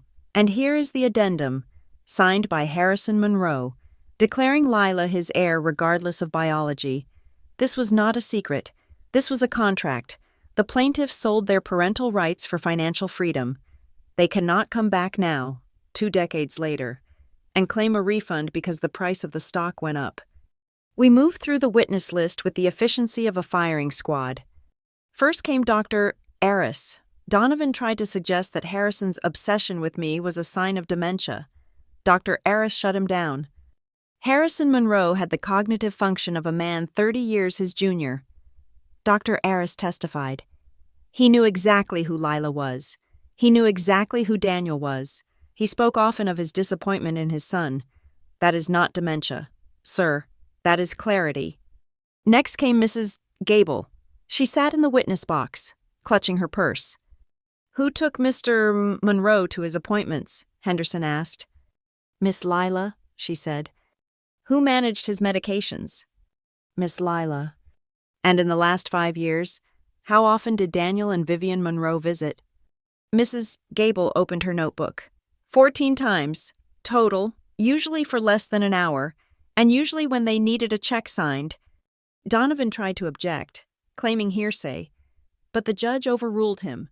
The jury was scribbling notes furiously. Then it was my turn. I walked to the witness stand. I swore to tell the truth. I sat down and looked directly at Vivian. She was glaring at me, her eyes hard and shiny like marbles. Donovan approached me. He knew he was losing on the facts, so he went for the emotions. Ms. Monroe, he said, leaning on the railing, you testified earlier that you loved Harrison Monroe, yet you hid the truth about your parentage from him, didn't you? I hid nothing, I said calmly. I did not know the results of the DNA test until 2 days ago, just like you. But you suspected, Donovan pressed. You knew there were rumors, and you never told him? You never gave him the chance to know his real grandchildren? You let him die believing a lie? Harrison Monroe did not believe a lie, I said, my voice steady. He believed in me. But how did it feel? Donovan asked, his voice dripping with false sympathy. How did it feel when you opened that envelope and realized you were nobody? That you were just a charity case? The room went silent. It was a cruel question. It was designed to make me cry, to make me break, to make me look weak. I took a deep breath. I thought about the attic. I thought about the letter. It felt like relief, I said.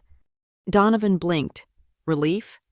Yes, I said, because for 20 years, Daniel Monroe made me feel like I was a burden he was forced to carry. Finding out I am not his daughter means I do not carry his weakness. And as for Harrison, it does not change a single game of chess we played. It does not change the fact that I was the one holding his hand when he took his last breath.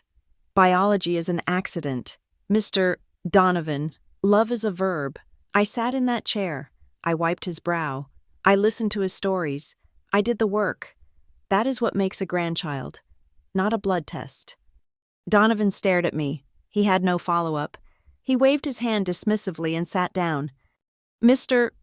Henderson stood up. Your Honor, the defense has one final piece of evidence. We would like to introduce Defense Exhibit F, a video recording made by Harrison Monroe at the offices of Henderson and Miller, dated 3 months prior to his death. Donovan shot up. Objection! Surprise evidence! It was disclosed in discovery yesterday morning. Counselor, Judge Reynolds said, you had 24 hours to review it. Overruled. Play the tape. The lights in the courtroom dimmed. A large screen descended from the ceiling. The image flickered to life. There he was, Harrison Monroe. He was sitting in his leather chair in the study, wearing his favorite blue cardigan. He looked frail. Yes, but his eyes were sharp, staring directly into the lens.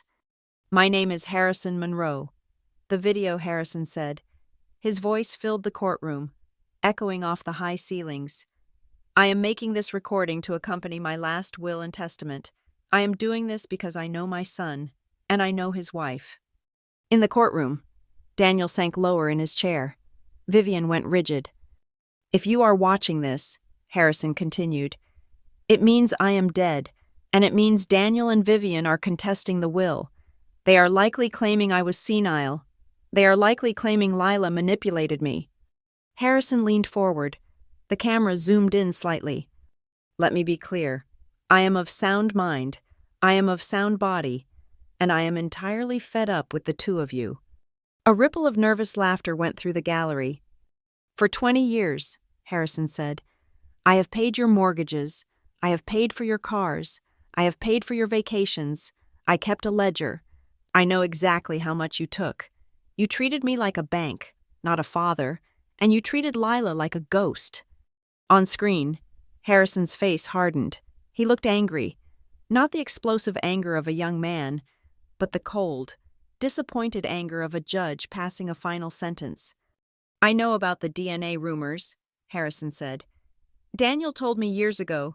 He used it as an excuse to abandon his responsibilities. He thought it justified his neglect.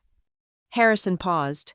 He looked straight into the camera lens, and the angle made it look like he was staring directly at the plaintiff's table. Vivian, Harrison said. In the courtroom, Vivian flinched as if she had been slapped. You said something to me once in the hospital, Harrison said. You thought I was asleep, or maybe you just thought I was too weak to hear you. You whispered to Lila that she was not my real grandchild anyway. The silence in the courtroom was absolute. You could hear the hum of the ventilation system. You were right about one thing. Vivian, Harrison said, his voice ringing with power. Lila isn't yours. Thank God for that. She is mine. By every choice I made, by every chess game, by every day she showed up when you did not. She is the only Monroe in this family who understands what that name means. It means integrity. It means loyalty. It does not mean greed. Harrison sat back. I leave everything to Lila. Not because I have to, but because she earned it. And to Daniel and Vivian, I leave you the debt you have already accrued. Consider the $500,000 you borrowed over the years as your early inheritance. You are paid in full. The screen went black. For 3 seconds, nobody moved. Then, Vivian screamed. It was a primal, ugly sound. She stood up, knocking her chair over with a loud crash. Her face was twisted into a mask of fury that shattered the carefully cultivated image of the grieving mother. That is fake, she shrieked, pointing a trembling finger at the blank screen. That is a trick. He never said that. You edited it. You used a computer. He would never talk to me like that. Sit down. Mrs. Monroe, Judge Reynolds barked, reaching for his gavel. It is a lie, Vivian yelled, turning to the gallery, her eyes wild. She put him up to it. She wrote the script. Look at her. She is a fraud. She is not even family. Bailiff, the judge roared, banging the gavel so hard the sound cracked like a pistol shot. Restrain the plaintiff. 2 bailiffs moved toward Vivian. Daniel grabbed her arm, trying to pull her down, his face burning with humiliation. Viv, stop. Stop it. Get off me, she screamed at Daniel.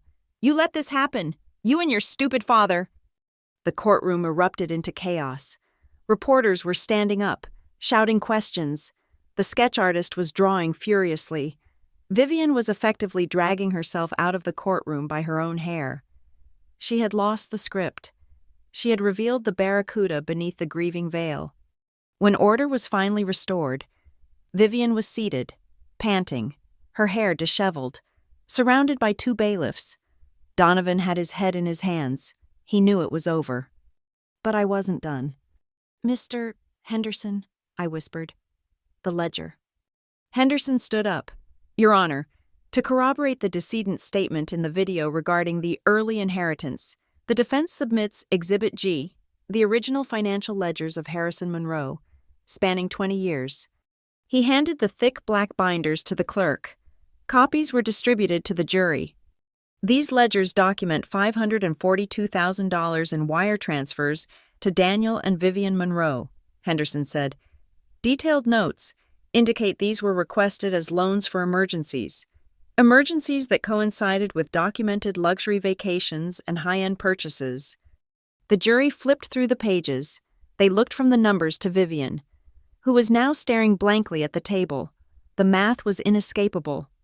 "Furthermore," Henderson continued, twisting the knife, "we submit Exhibit H, certified records from the state of Ohio and the state of Illinois. These records detail 3 prior lawsuits filed by Vivian Monroe against other family members contesting wills. In each case, she claimed undue influence. In each case, she settled for cash. This is not a grievance. Ladies and gentlemen, this is a business model." The air left the room. The narrative of the devoted mother fighting for her husband's birthright disintegrated instantly. In its place sat a woman who had spent 2 decades bleeding an old man dry and was now trying to sue his corpse for the marrow. Donovan did not even object. He couldn't. The evidence was admissible as character evidence to rebut her claims of good faith. I looked at Daniel. He was weeping. Not the fake tears of the funeral, but real, ugly, silent tears of a man realizing he had been exposed as a coward and a thief in front of the entire county. I looked at Vivian. She was not crying. She was staring at me with pure, unadulterated hate, but there was fear there too. She realized that the not-real grandchild had just dismantled her entire life with nothing but a few boxes of paper and the truth. Judge Reynolds looked at the clock. "We will recess for deliberations," he said. "We do not need long, Your Honor," the jury foreman said, not even looking at the other jurors. I sat back in my chair. My hands were shaking. Just a little. I touched the locket around my neck, the one Harrison had given me for my 16th birthday. She is mine, by every choice I made. The video had been the final move on the chessboard. Checkmate. The jury deliberations lasted exactly 45 minutes. In a case involving millions of dollars, 20 years of financial records, and a lifetime of emotional betrayal, 45 minutes was an insult. It was the jury saying that the decision was not even hard. When they returned, the foreman, a middle-aged schoolteacher with kind eyes, did not look at Daniel or Vivian. He looked straight at me. Judge Reynolds took the slip of paper. He read it silently, his face unreadable. Then he looked up. "In the matter of the estate of Harrison Monroe," Reynolds announced, his voice booming through the silence, "the jury finds in favor of the defendant, Lila Monroe. The last will and testament is declared valid. The claims of undue influence and fraud brought by the plaintiffs are dismissed with prejudice." A gasp rippled through the gallery, followed immediately by the furious scratching of pens on notepads. "Furthermore," Reynolds continued, looking over his glasses at Carl Donovan, "given the overwhelming evidence of financial misappropriation presented by the defense, and the frivolous nature of the challenge regarding Ms. Monroe's lineage, the court is entertaining a motion for the plaintiffs to pay all legal fees incurred by the estate. Mr. Donovan, you might want to explain to your clients that they have not only lost the inheritance, but they are now liable for a very expensive bill." The gavel came down. Bang. It was over. Vivian slumped in her chair as if her strings had been cut. The red dress that had looked so bold in the morning now looked like a costume she had worn to the wrong party. Daniel just stared at the table, his face gray. I did not cheer. I did not hug Mr. Henderson. I just let out a breath I felt like I had been holding since I was 7 years old. The courtroom began to clear. The noise was deafening. Reporters shouting questions. Bailiffs trying to maintain order. The gallery shuffling out. I stood up and began packing my files into my briefcase. I treated each document with reverence. The ledger, the letter, the video. They were not just evidence anymore. They were history. Lila. The voice was quiet, almost swallowed by the noise of the room. I turned. Daniel was standing there. He looked smaller than I had ever seen him. His shoulders were slumped, and the expensive suit looked too big for him. Vivian was arguing with Donovan in the corner, gesturing wildly. But Daniel had separated himself from her. He was standing alone. He took a step toward me, his hand half raised, then dropped it. Lila, he said again. He licked his dry lips. Look, I know things were said, harsh things. But you have to understand, we are in debt. The business is underwater. The house is leveraged. I looked at him. I waited. He was my father, too, Daniel said, his voice trembling. He wouldn't want me to lose everything. Lila, please, just a small share, just enough to cover the loans. Dad needs help. You can afford it now. It was the first time in my life he had referred to himself as Dad in a way that suggested he needed me. He was not asking as a parent. He was begging as a debtor. He was trying to cash in on a relationship he had spent 30 years denying. I looked at him for a long moment. I looked at the eyes that were not my eyes. I looked at the chin that was not my chin. And I felt nothing, no anger, no sadness, just a profound, quiet distance. You still do not get it, I said softly. Get what? He pleaded. It is just money to you. You have the house. You have the career. This was never about the money. Daniel, I said. That is why you never understood him, and that is why you never understood me. I snapped the lock on my briefcase. Goodbye. I turned my back on him. I heard him call my name one more time, a desperate, hollow sound. But I did not stop. I walked through the swinging gate and down the aisle. Outside the courtroom doors, the hallway was a circus. A wall of cameras and microphones greeted me. To my left, I saw Vivian. She had managed to compose herself. She was standing in front of a camera crew, dabbing at dry eyes with a tissue. She was trying to salvage the narrative. I am just in shock, I heard her say, her voice pitching into that familiar, tearful wobble. We were deceived by my husband's father, by his ward. It is a tragedy when a family is torn apart by lies. I just hope— Mrs. Monroe, a reporter interrupted her, shouting over the fray. Is it true you sued your own cousin in 2010 for the same thing? Is it true you borrowed $500,000 from the deceased? Another reporter yelled. Vivian froze. She looked into the camera lens and realized that the audience wasn't crying with her anymore. They were laughing at her. The script was gone. She opened her mouth to speak, but no sound came out. She turned and pushed her way through the crowd, fleeing toward the elevators, looking for a place to hide. I stepped out onto the courthouse steps. The cold November air hit my face, crisp and clean. The microphone swung toward me. Ms. Monroe, how do you feel about the verdict? Is it true you are not related to the deceased? What will you do with the money? I stopped.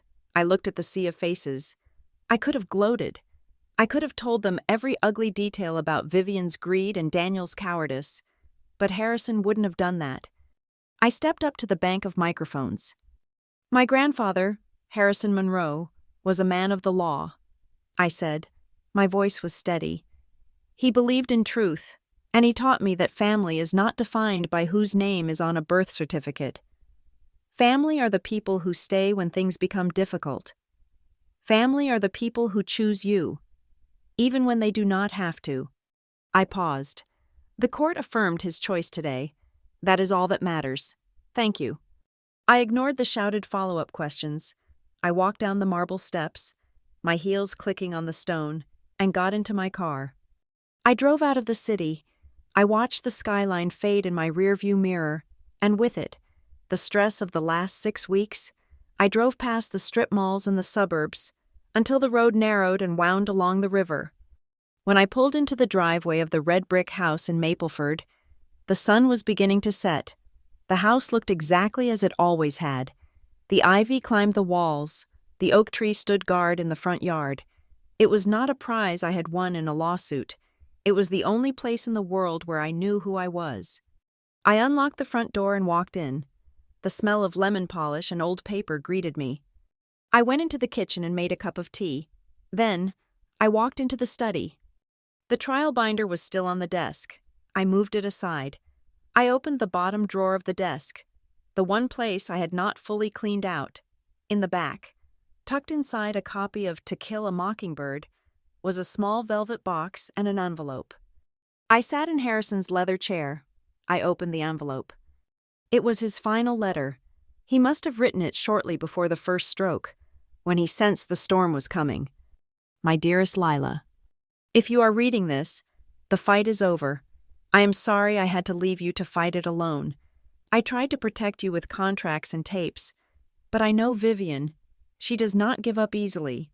I have a feeling that by the time you read this, they will have used the DNA weapon. They will have told you that you are not my real grandchild. They will have tried to make you feel small. I need you to listen to me, kid. Biology is just a biological accident. It is geography. It is proximity. It is not destiny. If the day ever comes when they tell you you are not my real grandchild, remember this. I chose you. Every day. I chose to wake up and make you pancakes. I chose to sit in the bleachers at your soccer games. I chose to pay for law school. I chose you because you are kind, and you are fierce, and you are the best part of my life. They did not choose you, but that is not your loss. It is theirs. They chose themselves, and in the end, that is a very lonely choice to make. You are a Monroe. You are my legacy. Now, go live a life that makes them wonder why they ever doubted you. Love, Grandpa. I put the letter down. I did not cry. I smiled. It was a genuine smile, one that reached my eyes. I opened the small velvet box. Inside was his pocket watch, the one he used to check during our chess games to time my moves. I held it in my hand. It was still ticking. I opened my laptop. I took the flash drive containing his video testimony, the one where he told the world I was his, and I uploaded it to a secure cloud server. Then, I took the physical drive and put it in the safe. I locked it. I would not need to watch it again. I did not need the video to prove he loved me. I had the memory. My phone rang. It was Mr. Henderson. "Lila," he said, "I just wanted to let you know. The judgment has been filed. The funds will be released to the estate account by Monday. It is a significant amount. Lila, after the legal fees are stripped from Daniel and Vivian, the estate is valued at nearly $4 million. "Thank you, Arthur," I said. "I have an instruction." "Already?" "Yes," I said. "I want to set aside $500,000, the exact amount Daniel and Vivian stole over the years." "Okay, to put in a trust?" "To start a scholarship foundation," I said. "For law students, specifically, for students who have been in the foster care system or who were raised by legal guardians other than their biological parents. I want to call it the Harrison and Rose Monroe Scholarship." There was a silence on the line. Then, I heard the smile in Henderson's voice. "He would love that, Lila. He would absolutely love that." "Make it happen," I said. That evening, I put on my coat and walked down the path to the small family cemetery on the edge of the property. It was a private plot, enclosed by a low iron fence. The air was cold, and the first stars were appearing in the indigo sky. I stood in front of the two headstones, Harrison and Rose Monroe. I knelt down and brushed a fallen leaf off Harrison's stone. "We won," I whispered. "The judge agreed with you. You were right about the contract. You were right about everything." I paused, looking at the name carved in the granite. "And you were right about Vivian," I added, a small laugh escaping me. "She finally heard you. The whole world heard you." I stood up and looked around. The house lights were glowing warm and yellow in the distance. The river rushed by in the darkness, a constant, steady sound. For the first time in weeks, the knot of anxiety in my chest was completely gone. The fear that I was an imposter, a fraud, a fake grandchild had vanished. I was not Daniel's daughter. I was not Vivian's stepdaughter. I was not a victim of their greed. I walked out of the cemetery gate and closed it behind me with a solid click. I turned my face toward the house, toward the future. I realized then that I didn't need a DNA test to tell me who I was, and I didn't need a court order to tell me where I belonged. I walked into the night, feeling the solid earth beneath my boots. I am Harrison Monroe's grandchild. That is real enough. Thank you so much for listening to this story of justice and family. I would love to know where you are tuning in from today. Please leave a comment below with your city or country so we can see how far Lila's story has traveled. If you enjoyed seeing the truth win, please subscribe to Lila Revenge Stories, hit that like button, and smash the hype button to help this story get heard by even more people.